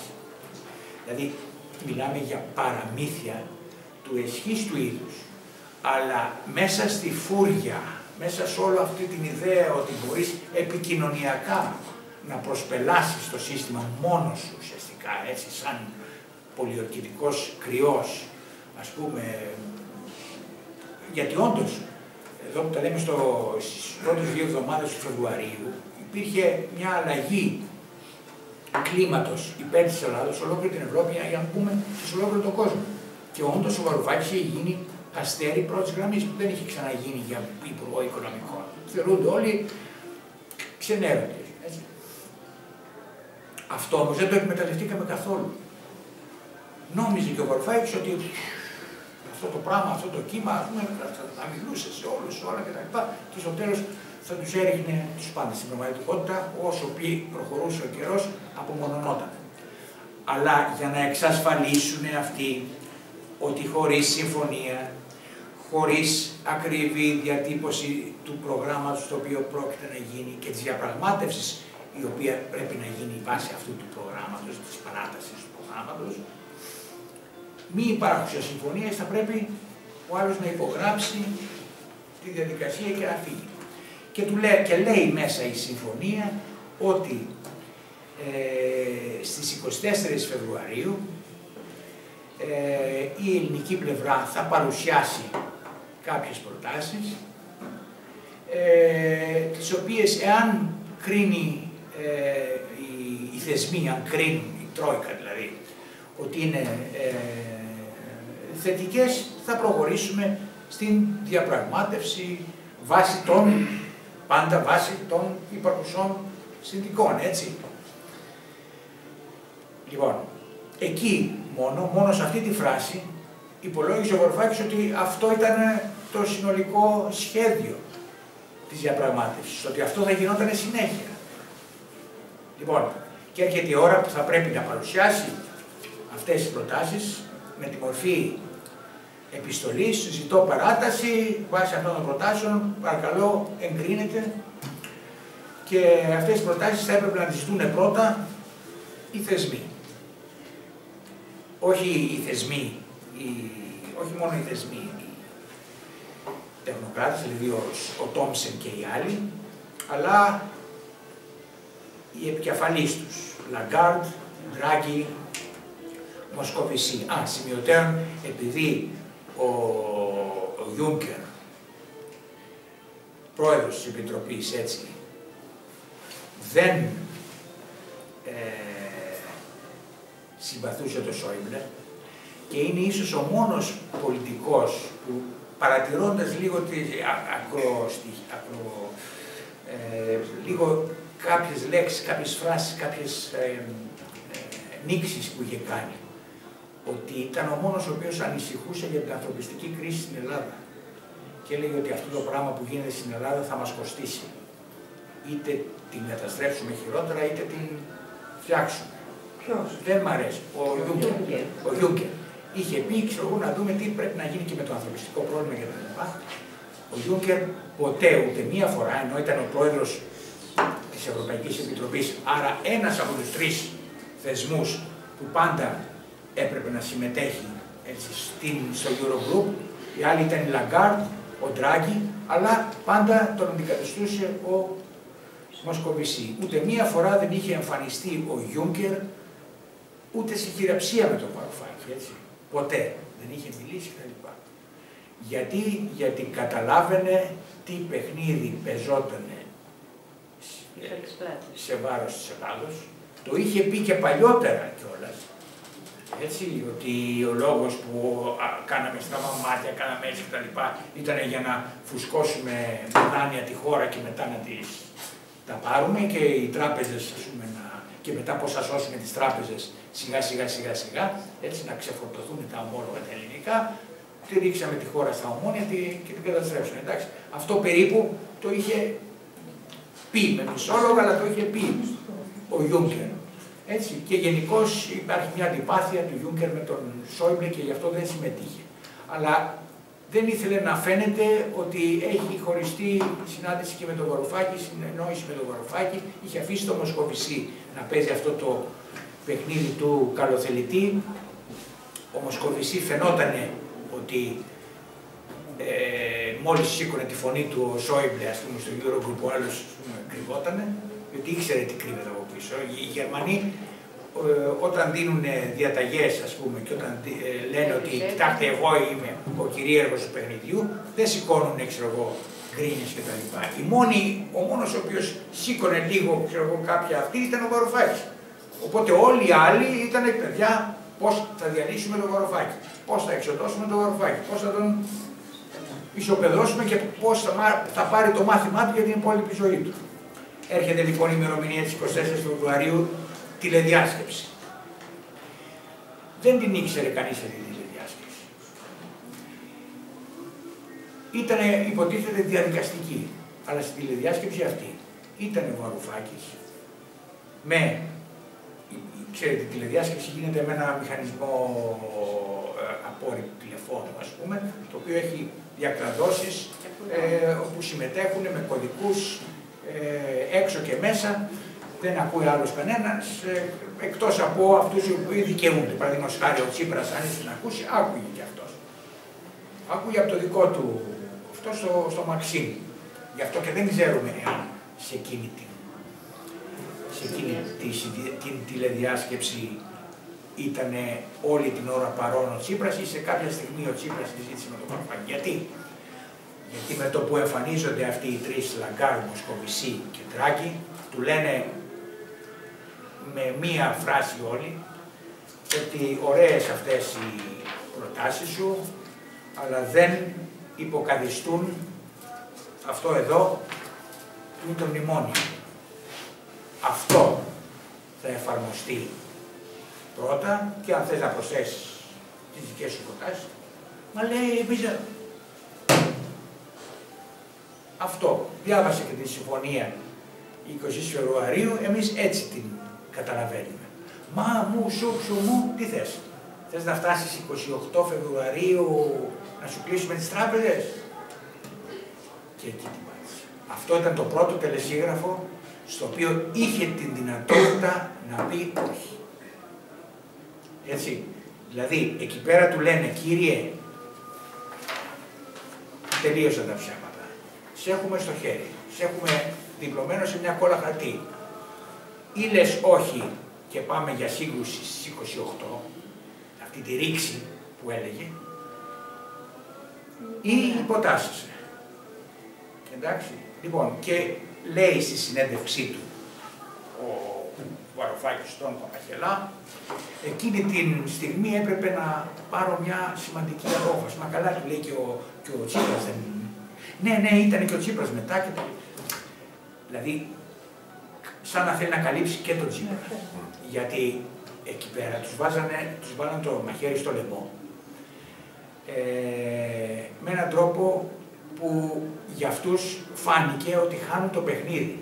Ενώ στην πραγματικότητα το παιχνίδι ήταν ακόμα στα χέρια τους. Έτσι.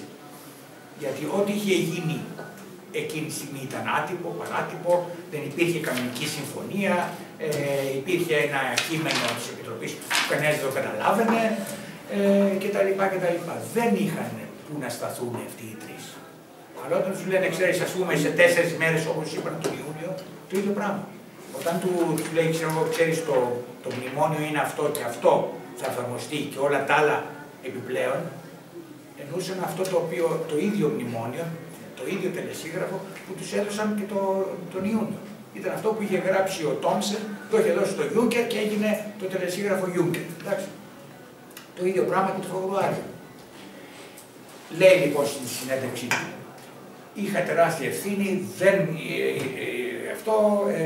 δεν ήταν γραμμένη πουθενά, δεν ήταν επίσημη αυτή η τηλεδιάσκεψη. Τι λες, τηλεδιάσκεψη μπορεί να σε ακούει ο μισός πλανήτης.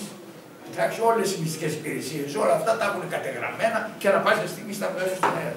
Λες εσύ ότι δεν είναι επίσημο έγγραφο και είναι επίσημο έγγραφο η απόφαση της Eurogroup.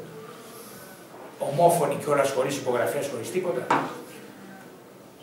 Και λέει ότι, ξέρετε, παιδιά, και εμείς πώς θα πάμε πίσω στον κόσμο μας, στο κόμμα, στην κυβέρνηση, στη Βουλή και να πούμε, ξέρετε, το μνημόνιο Σαμαρά ισχύει και τίποτα άλλο.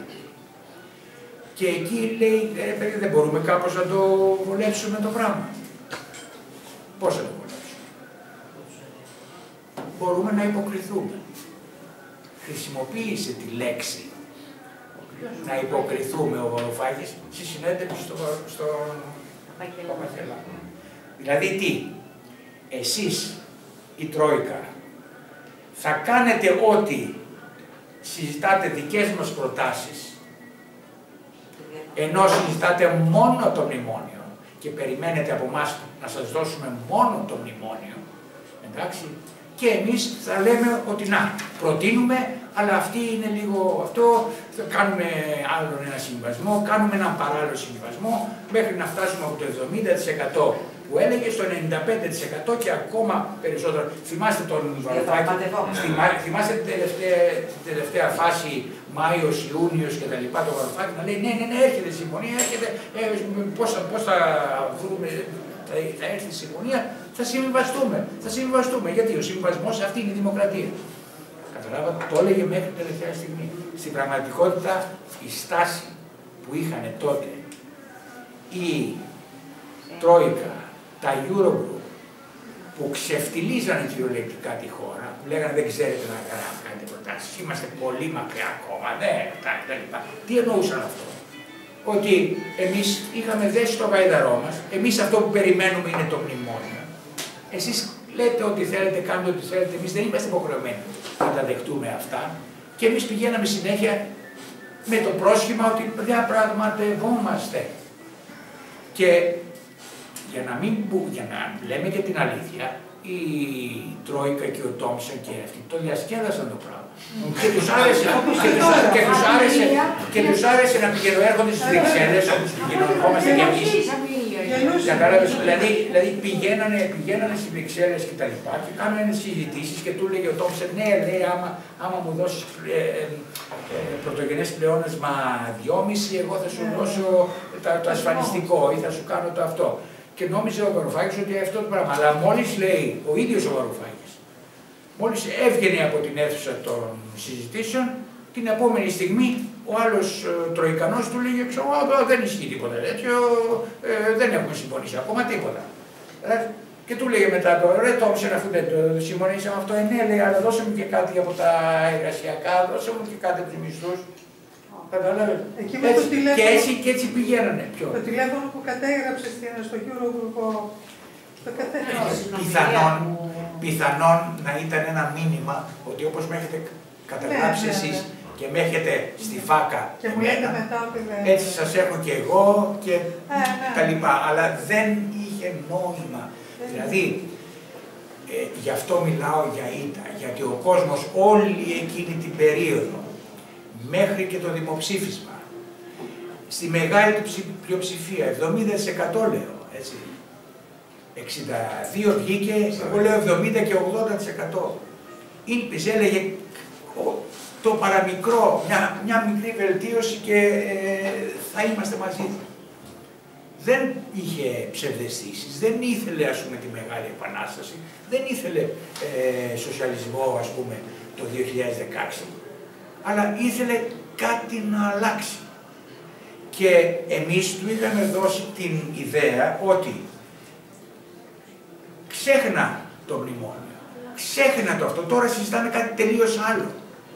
Έτσι, ότι συζητάμε να βρούμε ένα συμβασμό που θα αλλάξει τη χώρα, που θα είναι πια η χώρα ελεύθερη, θα έχει την αξιοπρέπειά της. Θυμάστε, αξιοπρέπεια.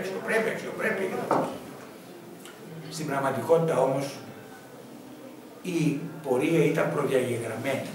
Η μόνη ελπίδα ήταν ένα τηλέφωνο. Τώρα δεν θέλω να σας πω, δεν θέλω να πω σε λεπτομέρειες οι οποίες είναι και ενοχλητικές, έτσι.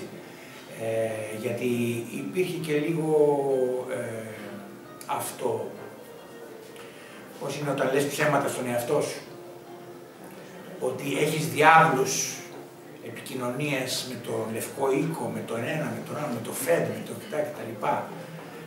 Και στην πραγματικότητα να έχεις μόνο έναν άνθρωπο, έτσι, που, τέλος πάντων να το πω, ο Λάρι Σάμερς, όχι, έχεις μόνη μία, στημένη κι αυτή,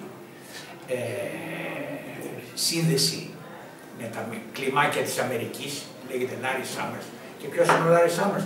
Αυτός ο οποίος είναι υπεύθυνος για την κρίση του 2008. Γιατί αυτός ήταν εκείνος ο οποίος επέμενε και επέβαλε σαν γερουσιαστής, σαν καθηγητής, σαν ένα και το άλλο, την απελευθέρωση του χρηματοοικονομικού συστήματος παγκοσμίως, κυρίως στην Αμερική. Έτσι. Να μπορούν οι τράπεζες να απολάγουν να αγοράζουν ομόλογα την ίδια ώρα που μαζεύουν καταθέσεις, να έχουν 100 φορές το ενεργητικό παραπάνω κτλ.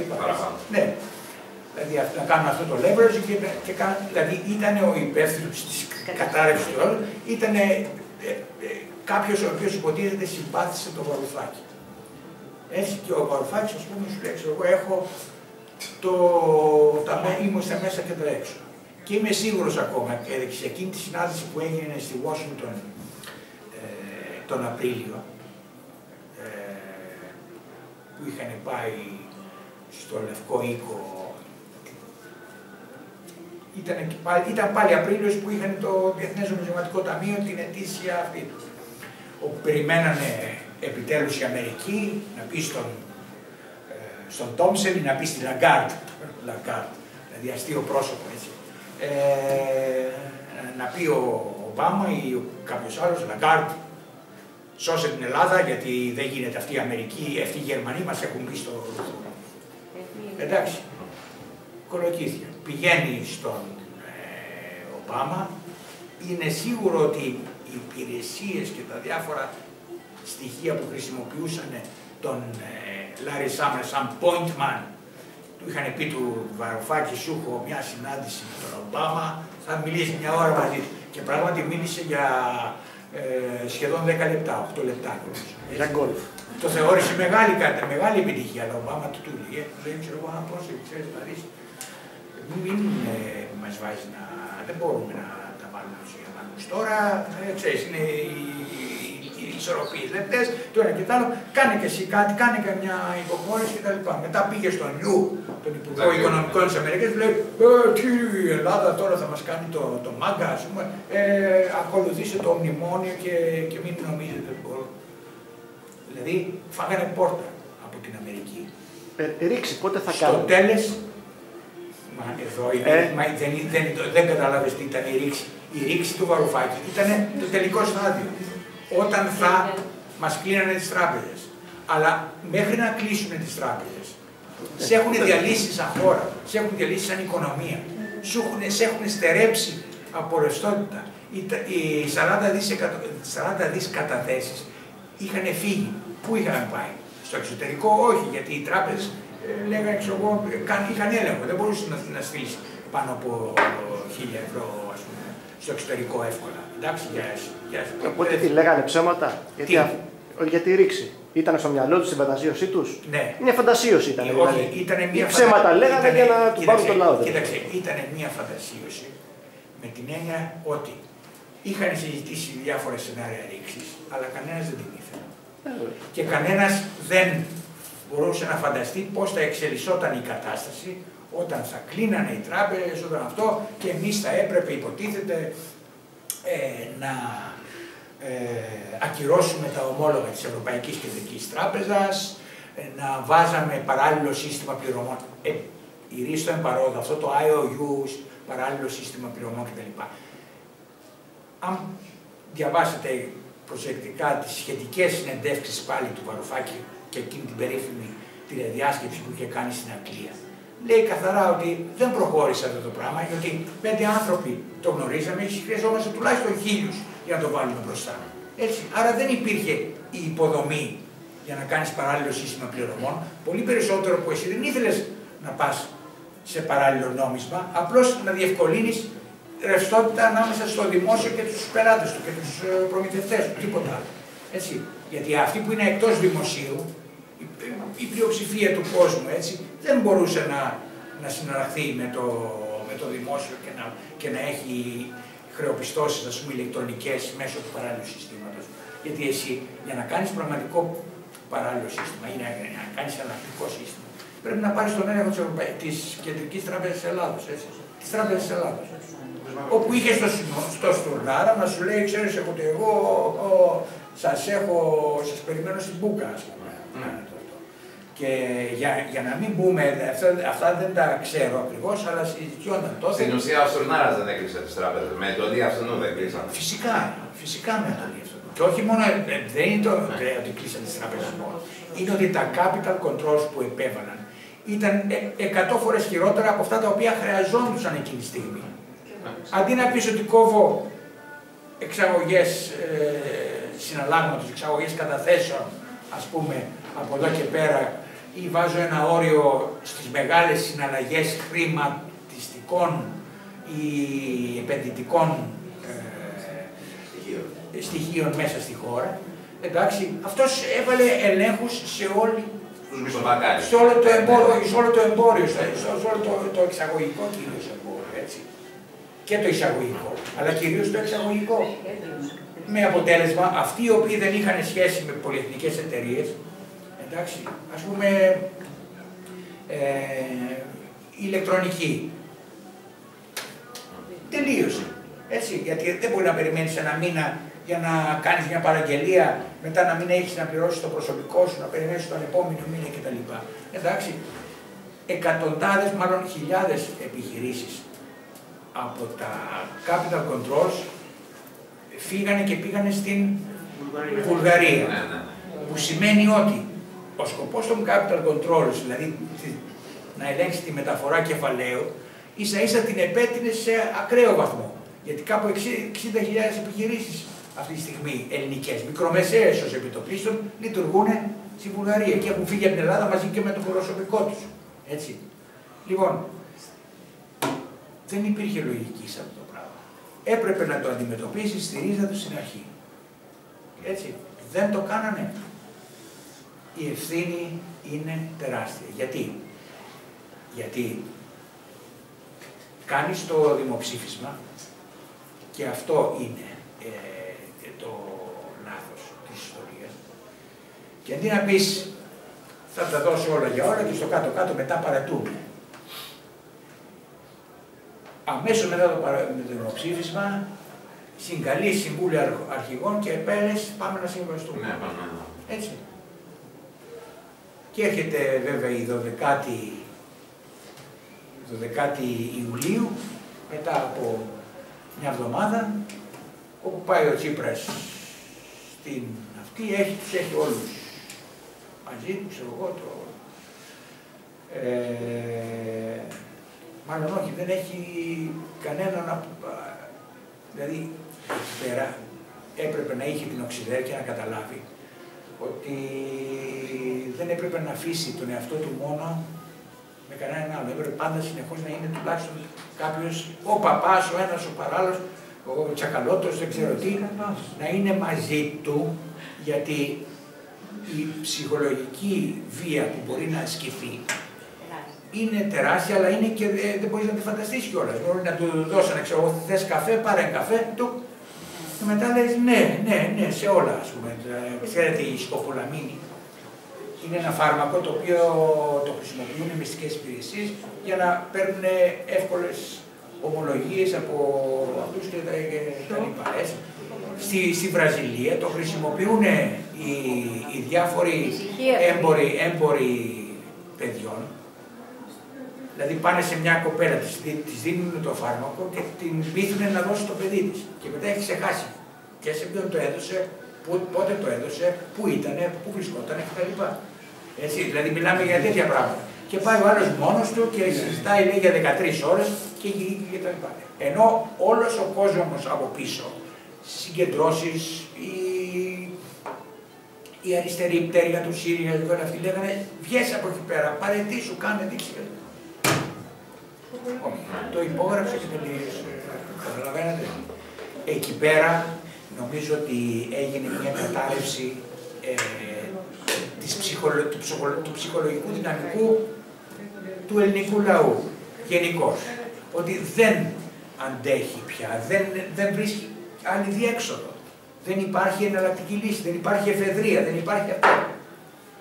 Και για να μην παραπονιέται και ο Ρωμανός, σε όλη αυτή τη διάρκεια της περίπτωσης, αυτή η ιστερική φιλοπρόσφυγο και τέτοιοι, κάνανε ό,τι ήταν δυνατόν, δηλαδή δεν ξέρω πόσες νομιμοποιήσεις είχαν κάνει, αλλάξανε τον νόμο περί ηθαγένειας, ανοίξαν τα σύνορα κτλ.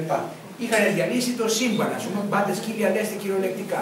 Ό,τι περιορισμοί υπήρχαν από την εποχή του Ραγκούση κιόλας, όχι, δεν λέω για Καραμαλή και τέτοιο, είχαν καταργηθεί.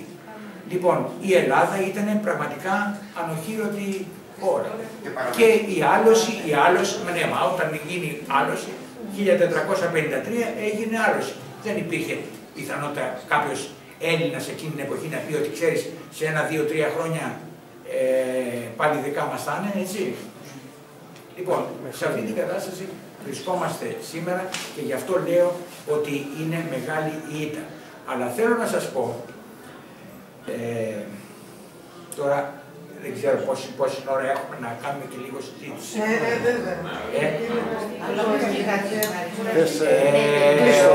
Λοιπόν, θέλω να ολοκληρώσω λέγοντας ότι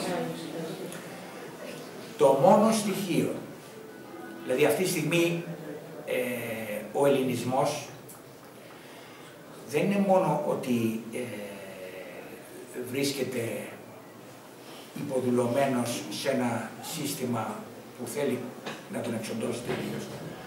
Επιπλέον και η Κύπρος ετοιμάζεται να πέσει.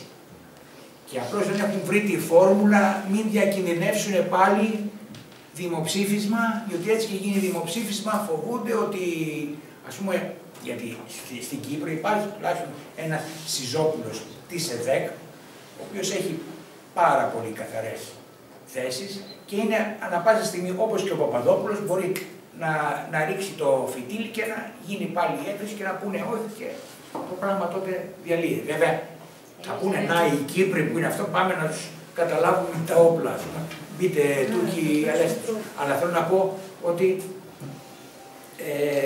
τουλάχιστον εκεί υπάρχει μία πιθανότητα. Η πιθανότητα βέβαια είναι να πέσει η Κύπρος, οπότε πέσει και όλο το Ανατολικό Αιγαίο. Άρα η μόνη ελπίδα που μπορούμε να έχουμε είναι απ' έξω. Αλλά μέσα.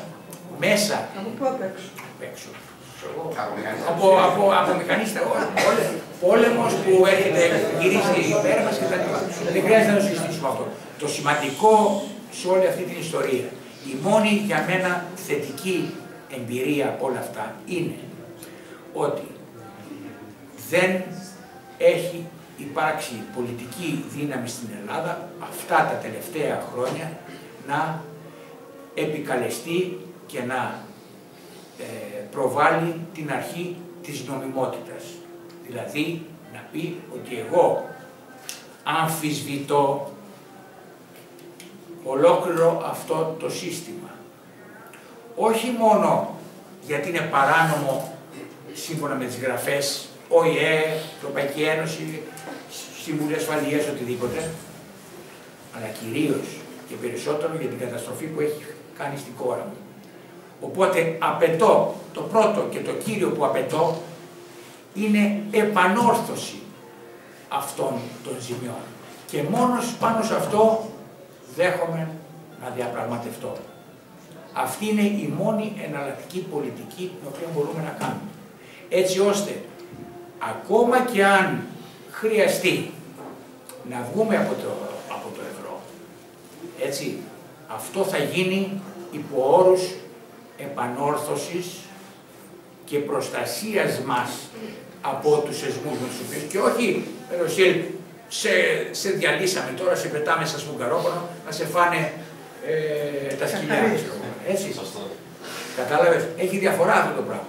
Γιατί όσοι μπαίνουν και λένε θα βγούμε από το ευρώ και σωθήκαμε. Η χώρα έχει ακροτηριαστεί. Είναι ξαφνικά να καταλαβαίνεις ότι δεν έχεις χέρια και πόδια και να έχεις να αντιμετωπίσεις μπροστά σου ένα τάγκ και δεν έχεις τη δυνατότητα να τρέξεις. Δεξιά, αριστερά κτλ. Πώς θα σύρθεις, το τάγκ έρχεται. Έτσι. Εάν μπορεί να. Γι' αυτό και κοιτάξτε, αυτό που έγινε τώρα με τον Τσακαλώτο και τον Τσίπρα και το Δουνουτού, για μένα ήταν μία ακόμα ευκαιρία, παιδιά, μία ακόμα ευκαιρία μας δώσανε. Να πούμε ένα όχι, να πούμε ορίστε, να καταγγείλουμε το Δουνουτού που κάνει εκβιασμό και στην Γερμανία και στην Ελλάδα.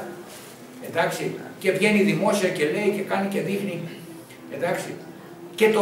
Και μόλις συναντήθηκαν οι δύο κυρίες, εγώ Μέρκελ, Λαγκάρντ, και είπα, και ποιος είναι ο Τσίπρας. Από που δεν έχει σημασία, ας πούμε, αν έχει δίκιο ή άδικο για αυτά που λέγονται, ας πούμε, κτλ. Εμάς μας ενδιαφέρει ότι ο κύριος Τσίπρας δεν μπορεί να αποφασίσει για το ρόλο του Δουνουτού, ας πούμε, στην Ευρώπη. Έτσι, γιατί αυτό περίπου λέχθηκε. Και αντί εκεί πέρα να πούμε όχι, εμείς λέμε, και θα πάμε στο δικαστήριο και τον Τόμψον και θα πάμε και στο δικαστήριο του Δουνουτού, ολόκληρη την Τρόικα, και άμα θέλουν να πάνε στο δικαστήριο και ολόκληρη η επικεφαλής της Τρόικα, δηλαδή η Ευρωπαϊκή Επιτροπή κτλ. Εντάξει. Έτσι μπορούμε να τους χτυπήσουμε. Είναι το μόνο όπλο το οποίο μας έχουν αφήσει.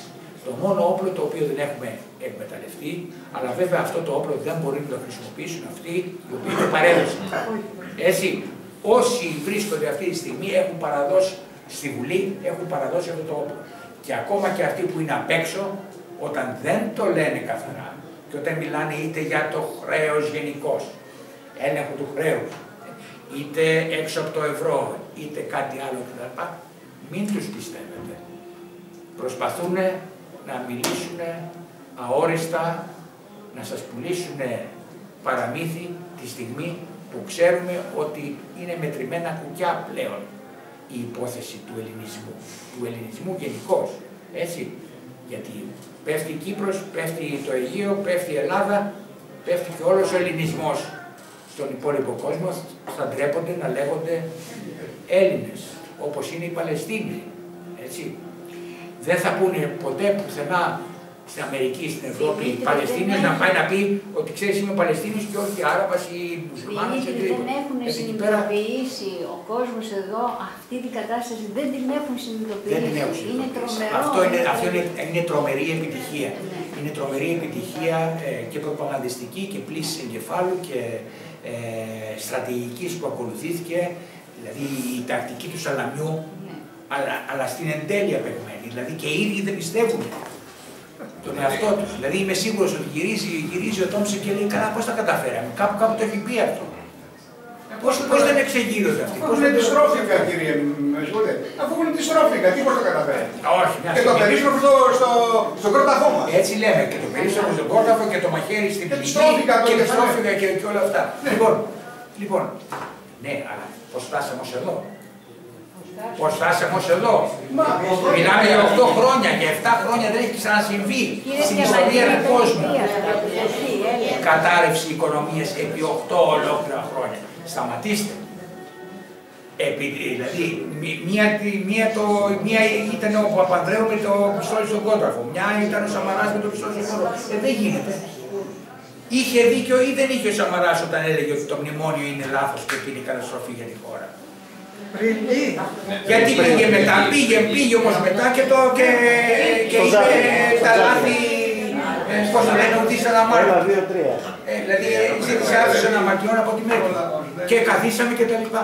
Το ζήτημα είναι το εξής, ότι δεν υπήρχε ο πολιτικός φορέας, ηγέτης, ομάδα ανθρώπων να τους πούνε αυτό το απλό.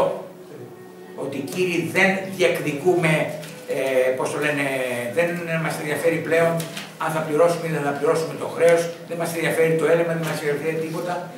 Καταστρέφεται η χώρα μας, ζητούμε προστασία, κηρύσουμε τη χώρα σε έκτατη ανάγκη και επικαλούμαστε το δίκαιο της ανάγκης. Το δίκαιο της ανάγκης λέει, σύμφωνα με το καταστατικό του ΟΗΕ, ότι οποιοδήποτε μέτρο βλάπτει τον κόσμο και επιτείνει μια ανθρωπιστική κρίση είναι εγκληματικό, παράνομο κτλ.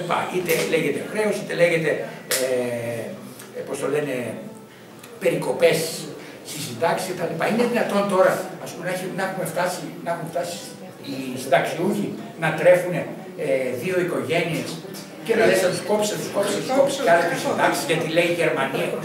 Δηλαδή κάνει τερατώδη επιχειρήματα και να σου λέει ότι άμα δεν θα σου κόψω το χρέος, άμα δεν κάνεις πρώτα τις περικοπές στις συντάξεις, εγώ δεν θα πιέσω τη Μέρκελ να σου κόψει το χρέος. Αυτά έλεγε ο Τόμψεν, υποτίθεται, συστημένη εκείνη διαρροή. Εντάξει. Λοιπόν, αυτά είχα να πω και ευχαριστώ.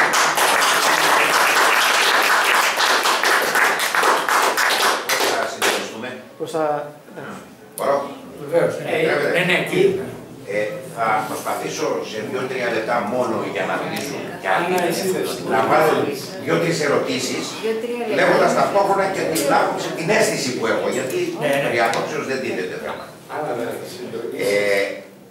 Με δεδομένο ότι ο ισχυρός παίρνει ό,τι του επιτρέπει η ισχύς του και ο αδύναμος παραχωρεί ό,τι του επιβάλλει η αδυναμία του, εντοπίζω μόνο στο φρόνημα. Όταν λοιπόν στις 10 Γενάρη ρωτούσα προσωπικά, όπως τώρα καθόμαστε και ακούμε συγκέντρωση προεκλογική στο Βούτσι με τον Σακελαρίδη να τοποθετούνται, είχα θέσει σαν θέμα ότι είναι γνωστό σε εμάς τους 65άριδες ότι από το 70 κιόλας διαβάζαμε σε βιβλία, ένα από αυτά το έχει γράψει ο Ανδρέας Γεωργίου Παπανδρέου, ότι το δούνο του IMF, η Παγκόσμια Τράπεζα, Universal Bank, οι τριμερείς, trilateral, για να μπει και η Ιαπωνία μέσω, Ελαίο και Σibia κτλ. Όλοι αυτοί λειτουργούν είτε με εισβολές, είτε γκρεμίζοντας προεδρικά μέγαρα, είτε σκοτώντας προέδρους δημοκρατιών, είτε επινοώντας περιφερειακές συγκρούσεις κατά τόπους, είτε εισβάλλοντας με κανονιοφόρους κτλ. Όταν λοιπόν έδωσα αυτή την ερώτηση, αναρωτήθηκα ακριβώς όπως και εσείς, πού θα κρατήσετε άμυνα, θα μας δείξετε τον εχθρό ημών που ακόμα δεν ξέρουμε αν θα ψηφίσουμε ΣΥΡΙΖΑ, παρεμπιπτόντως δεν ψήφισα ποτέ, αλλά δεν έχει σημασία, ψήφισαν πολλοί όμως. Θα μας το δείξετε, γιατί τότε όχι μόνο μία σύνταξη, 5 συντάξεις μπορώ να δώσω και ας είμαι τρίτη σειρά εφεδρείας, πάω και κάθομαι στο χαράκωμα. Ακριβώς αυτές ήταν οι λέξεις. Απαξίωσε και να απαντήσει. Και τον προβοκάρισα δεύτερη φορά, αυτή την προεκλογική, στο Μοιραϊκό Σύνδεσμο έγινε, μπορεί να ήταν και κανείς από τους παρόντες παρόν εκεί, ήταν ο Λεωνίδας. Και ούτε τη δεύτερη φορά που βγήκα στις τοποθετήσεις, ό,τι τους έκαιγε ήταν αν θα είναι υποψήφια η Τζάκρη ή οτιδήποτε. Το κλείνω, γιατί την αίσθηση για το ποιόν τους την απέκτησα ήδη τότε. Εκείνο όμως που έχω ερωτηματικό μεγάλο και εκεί θέλω να απαντήσετε, είναι, αφού είναι δεδομένα, αφού και αυτοί τα ξέρανε, και αυτοί οι 65άριδες ήταν, Πώς βγαίνει τώρα, είτε η Κωνσταντοπούλου, είτε ο Χ, είτε ο Ψ και κάνουν ποτέ τα ξέρουν. Το δεύτερο, μήπως η προδοσία και η σαλαμοποίηση που τώρα διαγνώσκουμε ξεκίνησε ήδη από το 1974, αυτό που ονομάστηκε μεταπολίτευση, και ο Ανδρέας έπαιξε το ρόλο που έπαιξε. Μήπως το ότι υιοθετήσαμε το χρέος που είχε απορρίψει ο Ιωάννης Μεταξάς και είχε αποδεχτεί η Κεντρική Τράπεζα τότε του κόσμου, ότι αυτό το χρέος δεν το οφείλει η Ελλάδα, και το δέχτηκε ο Γιώργος ο Παπανδρέου, ο παππούς, και λέει όχι, θα τα πληρώσουμε τα χρέη. Και από τότε ξεκίνησε να φτάσουμε στο σήμερα και να χάσουμε την Κύπρο, να χάσουμε τα νησιά κτλ. Και εν τέλει ο απομηχανής Θεός έχει καμία θέση εδώ, ή μήπως πρέπει να γίνουν έργα και ημέρες? Δηλαδή αν δεν κινηθεί ο στρατός πλέον, η πέμπτη φάλαγγα θα συνεχίσει να δουλεύει. Να το πούμε καθαρά. Αυτά είχα να πω. Θα δώσω δύο σύντομες απαντήσεις. Και για το Βαρουφάκη, συγγνώμη, γιατί είναι σημαντικό για μένα. Με την εξής έννοια. Για το Βαρουφάκη, αυτός ισχυρίζεται ότι μου πήραν τη διαπραγμάτευση. Δεν μ' άφησαν από το όχι. Μου δώσανε εντολή να κάνω plan B, αλλά δεν το έλαβα ποτέ υπόψη. Εγώ ήμουν έτοιμος να κάνω IOU, να κάνω σουξουμού, ξέρω πώς το λένε. Αλλά ποτέ δεν δούλεψε, το ξέραν 5 και δεν το έμαθε ποτέ κανένας άλλος. Τότε δεν το θέλανε. Να απαντήσω γρήγορα σε αυτό. Εάν ίσχυε αυτό, δεν έπρεπε να παραιτηθεί το βράδυ του δημοψηφίσματος, το βράδυ του όχι. Δεν έχει εξήγηση καμία η παραίτηση κάποιου ο οποίος λέει με το όχι θα εφαρμόσουμε το πρόγραμμά μας. Και αν δεν θέλει ο Τσίπρας θα πάω εγώ στον κόσμο. Όχι, μια στιγμή είναι υπουργός. Μια στιγμή. Μιλάμε για το βράδυ της Κυριακής 5, Κυριακή 5. Για να πάμε κατευθείαν στο ζουμί της ιστορίας. Γιατί δεν μπορούμε να συζητάμε συνέχεια. Μπορώ να σας πω χιλιάδες παραδείγματα για τις στάσεις του παραδείγματος. Αλλά σας λέω, 5 Ιουλίου, Κυριακή το βράδυ, βγαίνει το αποτέλεσμα του δημοψηφίσματος που λέει 62% όχι. Κάνει μια δήλωση ο Βαρουφάκης πρώτα και λέει ότι με αυτό το όχι μας δίνεται κάποια ευκαιρία. Ευχαριστούμε το Δούνου του που κράτησε στάση αναμονής, ευχαριστούμε την Κεντρική Τράπεζα που δεν πήγε παραπέρα στις αυτές της. Ελπίζουμε αυτό το όχι να μας δώσει επιχειρήματα ή τέλος πάντων τα όπλα για διαπραγμάτευση. Φαινόταν εκεί πέρα, ήταν μια πολύ πεσμένη δήλωση. Και μετά από 2 ώρες, μάλλον μετά από 3 ώρες, αφού έχει συναντηθεί με τον Τσίπρα, γιατί είναι παραμύθι εκείνο που λέει ότι εγώ έφυγα από τον κόσμο, με τον κόσμο πίσω μου να πανηγυρίζει και πήγα στο Τσίπρα και τους είδα όλους κατηφείς και τα λοιπά. Όχι. Όταν βγήκε το αποτέλεσμα το 62%, και ο Βαρουφάκης και οι άλλοι ήταν στο Μαξίμου, στο Τσίπρα. Πράγματι το προσωπικό είχε ξεσηκωθεί και τα λοιπά. Οι άλλοι ήταν... Την πατήσαμε, αγκαλίτσες και τα λοιπά, χειραψίες και τέτοια. Αλλά στις 5 δεν μπορεί κανένας να μου εξηγήσει πώς ένας άνθρωπος ο οποίος όντως πιστεύει ότι έχει το plan B έτοιμο και τη θέληση να το εφαρμόσει, παραιτείται όχι επειδή βγήκε το ναι, αλλά επειδή βγήκε το όχι. Και λέει, και γιατί βγήκε το όχι, γιατί μάλλον παραιτήθηκε, λέει στην δικαιολογία του, για να διευκολύνω τη διαπραγμάτευση επειδή δεν με θέλουν οι υπόλοιποι. Στην πραγματικότητα, ξέρετε τι έγινε? Πήγε στο Τσίπρα, έπεσε ένα τηλεφώνημα από Μέρκελ ή Σόιμπλε και λέει φεύγεις εσύ, έρχεσαι εσύ, τα βρίσκουμε και τελείωσε η υπόθεση. Και εσύ Βαρουφάκη δεν ξανασχολείσαι με την Ελλάδα για κανένα 2 χρόνια.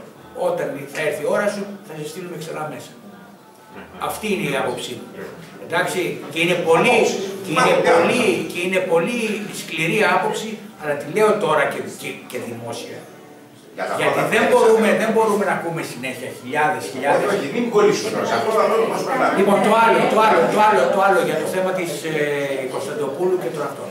Εάν δεν διευκρινίσουμε πώς θα δώσουν εναλλακτική πρόταση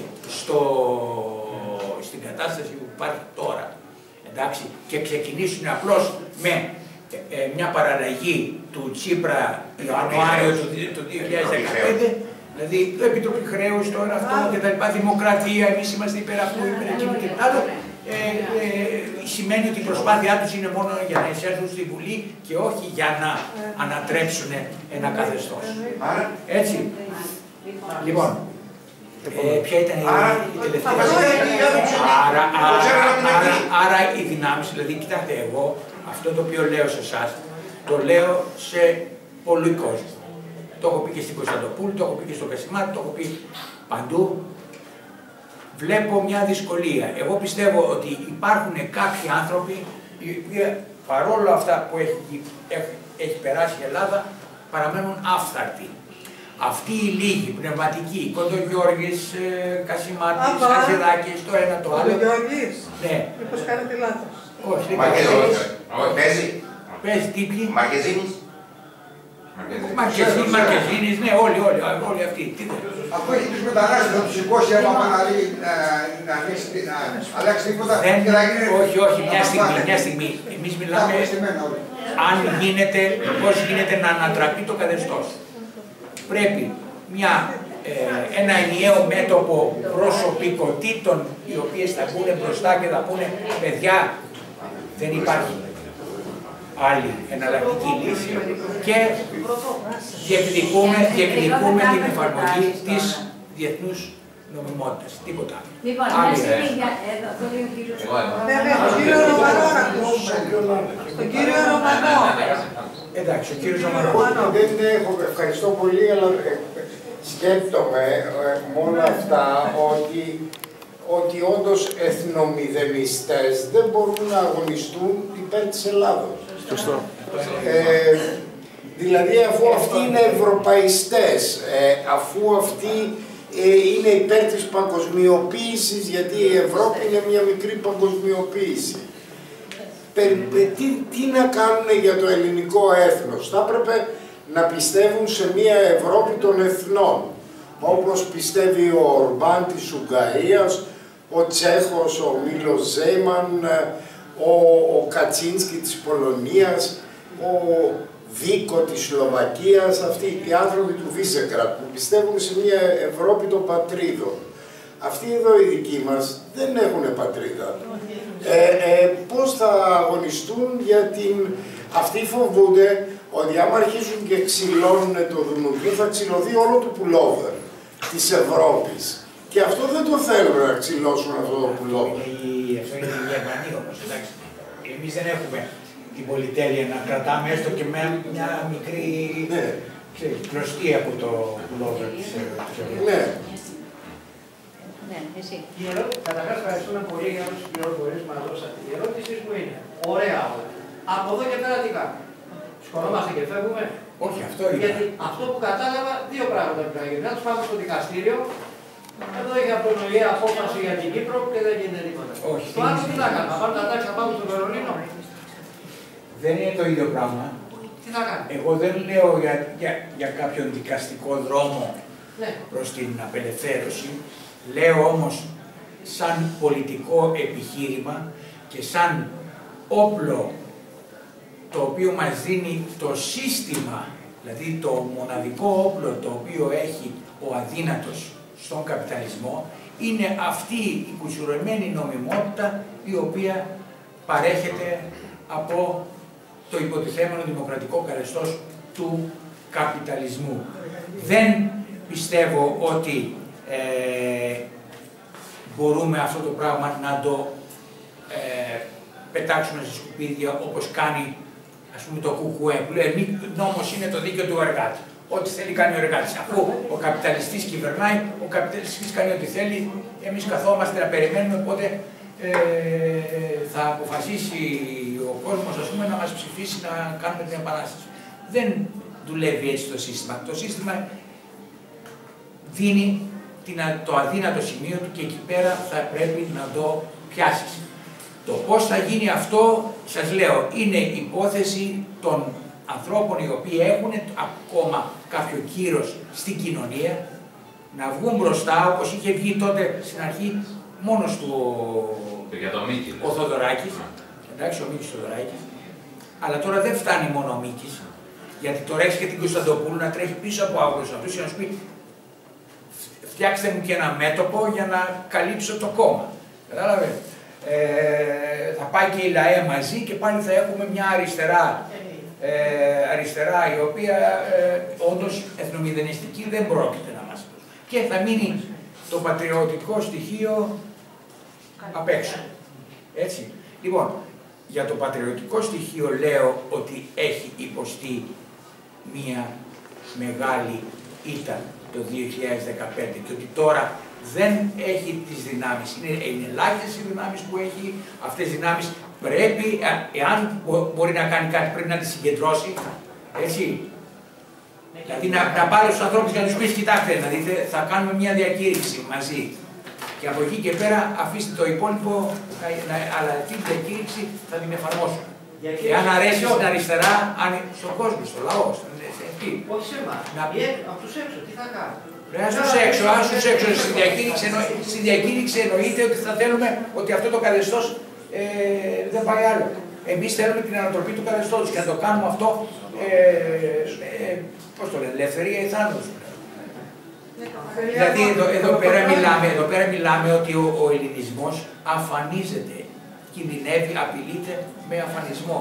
Δεν είναι το πώς θα αλλάξουμε λίγο τη μία πολιτική και την άλλη. Σου διαλύουν τις εργασιακές σχέσεις, σου διαλύουν το ασφαλιστικό σύστημα. Σε λίγο θα σε κάνουν να παρακαλάς τους πρόσφυγες.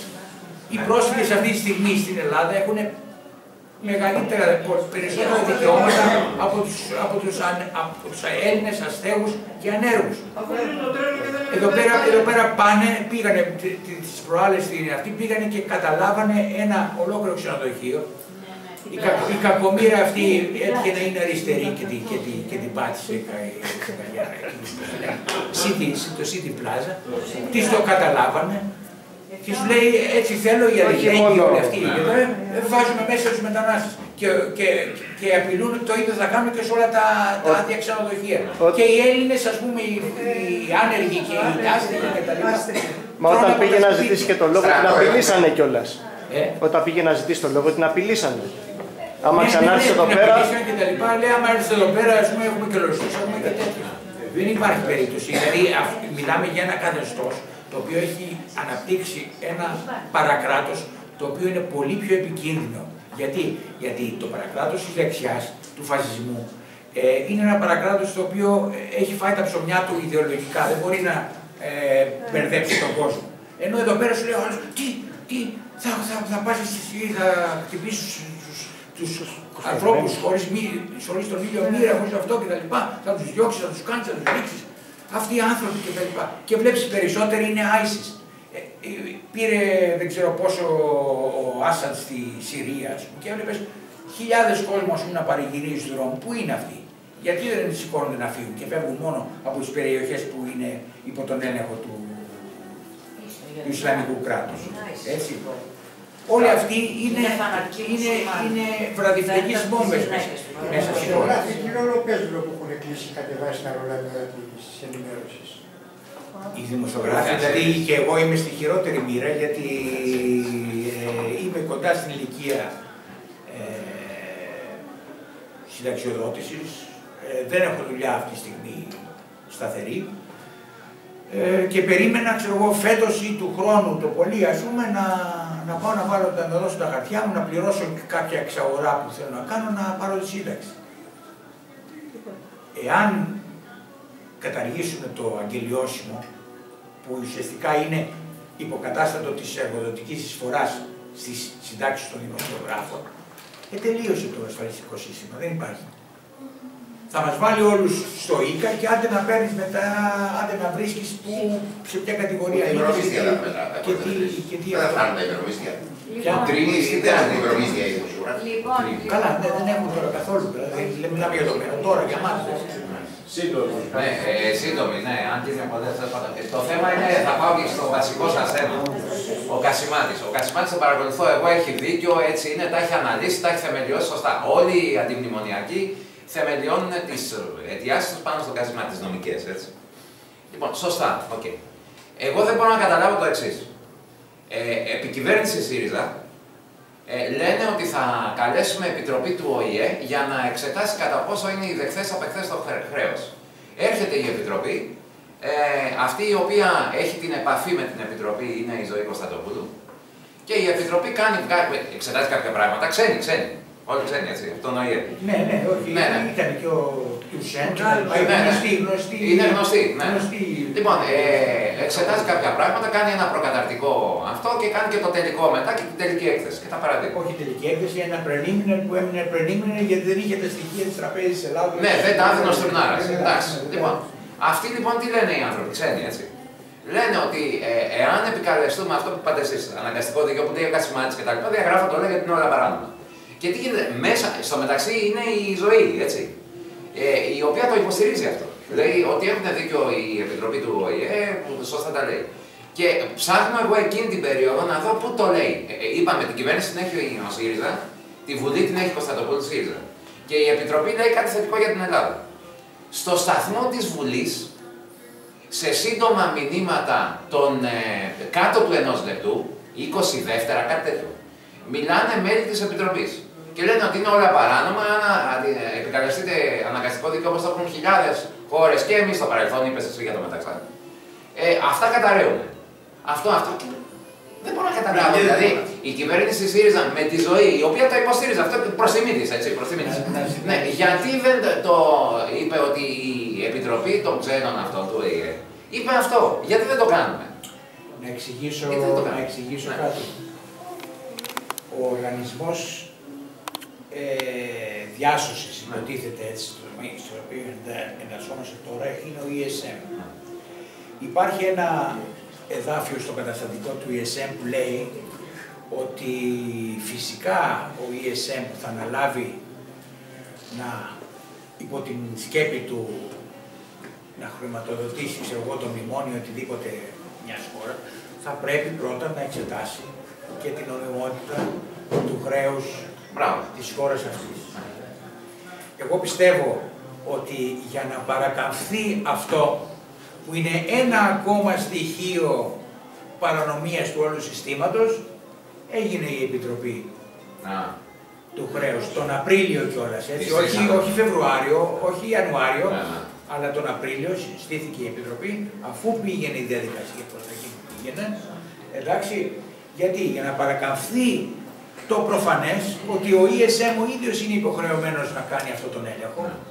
Εσύ φυσικά, σαν Βουλή, σαν κυβέρνηση, να καλέσεις όλους τους ειδικούς, τον ΟΗΕ και το λοιπά, αλλά να φέρεις τον ESM μπροστά σου και να του πεις, έλα εδώ, από πού εσύ μου θέτεις όρους και μου λες τι πλεόνασμα και τι έλλειμμα πρέπει να έχω τη στιγμή που εγώ έχω ανθρωπιστική κρίση και σύμφωνα με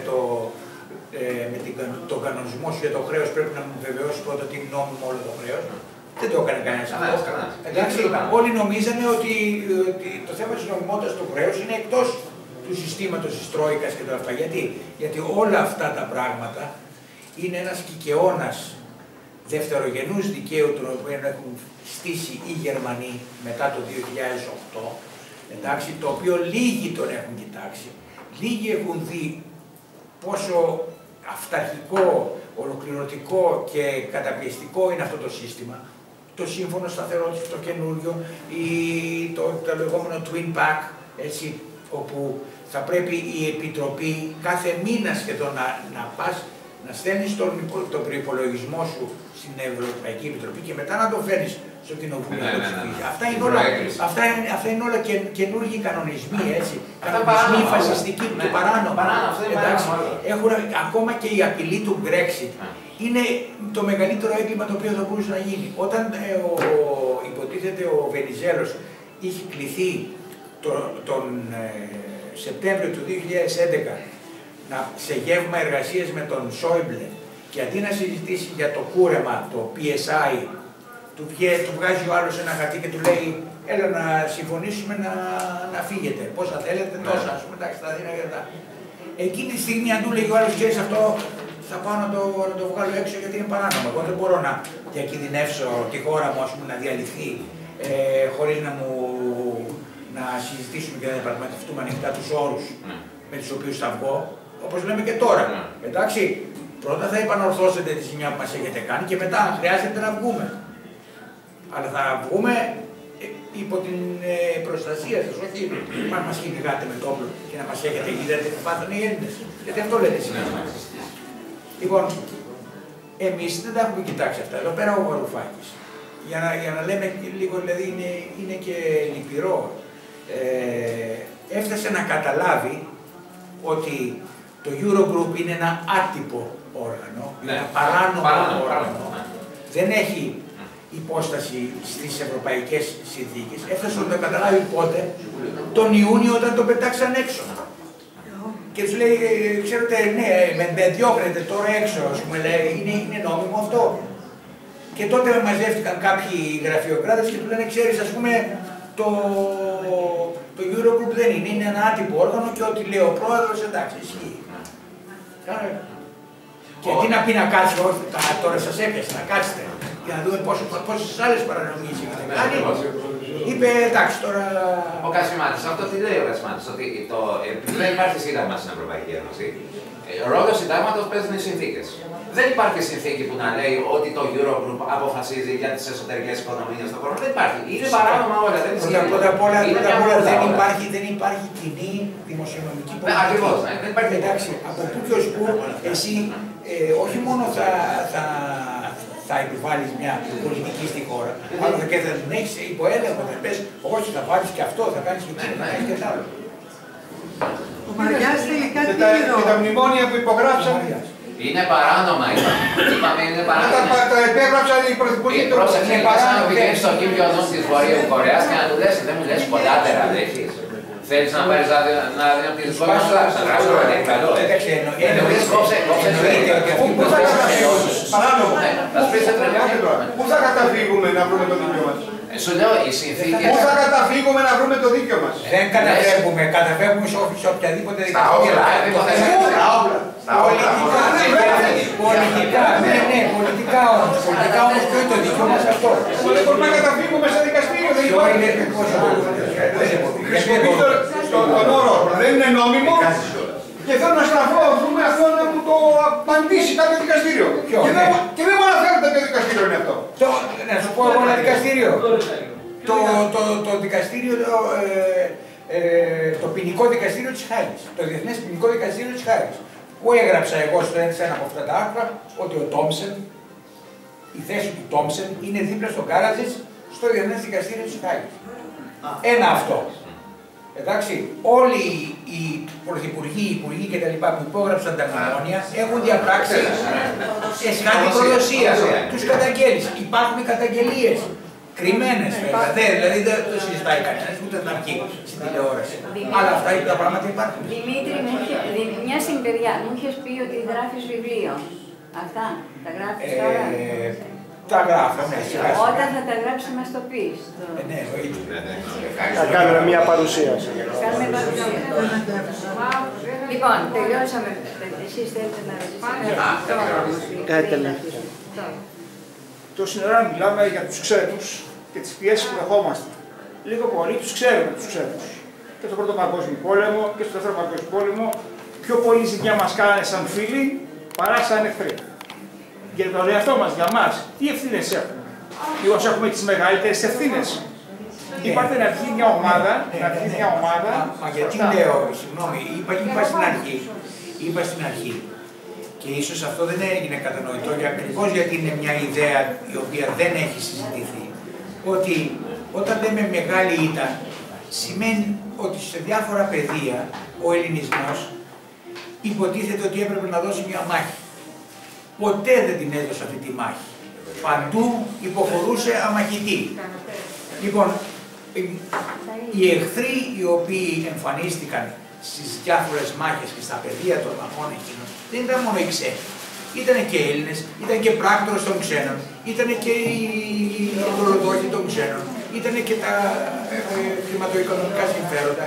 Εντάξει, με τη διαφορά τι. Εγώ λέω ότι στη διάρκεια της μεταπολίτευσης ξεκίνησε από μια μεγάλη ήττα που ήταν η ήττα της Κύπρου. Συνεχίστηκαν διάφορες μικρές ήττες και στο γεωπολιτικό και στο ιδεοπολιτικό πεδίο μέσα στην Ελλάδα. Σε κάποιο σημείο αρχίσανε αυτές οι δύο πλευρές των ηττών, των υποχωρήσεων κτλ. Να συγκλίνουν και να αλληλοδιαπλέκονται και φτάνουμε στην κρίσιμη στιγμή που για μένα, ποια ήταν η κρίσιμη στιγμή, ξέρετε, πότε ήταν η τελευταία αναλαμπή που μπορούσαμε, αν την είχαμε αξιοποιήσει, 2004. 2004 ο ελληνισμός είχε καταφέρει να διεξάγει πολύ επιτυχημένους Ολυμπιακούς αγώνες. Η Κύπρος είχε πει όχι με το δημοψήφισμα στο σχέδιο Ανάν. Είχε γίνει το θαύμα με το Euro, το ποδοσφαιρικό, εντάξει, τον Ιούλιο. Λοιπόν, ο ελληνισμός τότε ήταν η τελευταία φορά που ένιωθε μια περηφάνεια ότι όλοι τον αναγνώριζαν κτλ. Για μένα εκεί ήταν το κρίσιμο σημείο. Και η πρώτη και μεγάλη προδοσία για την οποία αν όλοι οι άλλοι μπορούν να αθωωωθούν, αυτός πρέπει να λογοδοτήσει, είναι ο Αλόγος Κούφης. Γιατί έκανε την περιβόητη απογραφή. Τι ήταν αυτή η απογραφή? Ένα σχέδιο του Δούνου και του Eurostat να δέσουν την Ελλάδα, να ψάξουν όλα τα λογιστικά της. BlackRock, ναι, όλα και τα λοιπά αυτά, τις τράπεζες, το τέτοιο και τώρα και το άλλο, να έχουν όλα δεμένα, να ετοιμάσουν το μνημόνιο, ωραία και καλά, να μας προετοιμάσουν με την επιτήρηση, να περάσουν στον υπόλοιπο κόσμο ότι η Ελλάδα μπήκε με απάτες στο ευρώ και μετά να αρχίσει ο διασυρμός του 2009, όπου εμείς πλέον καθίσαμε ξαπλωμένοι και λέγαμε κόψτε μας το κεφάλι, κόψτε μας τα χέρια, κόψτε μας τα πόδια, φταίμε. Ενώ δεν φταίγαμε και πολύ λιγότερο από τους άλλους φταίγαμε. Έτσι.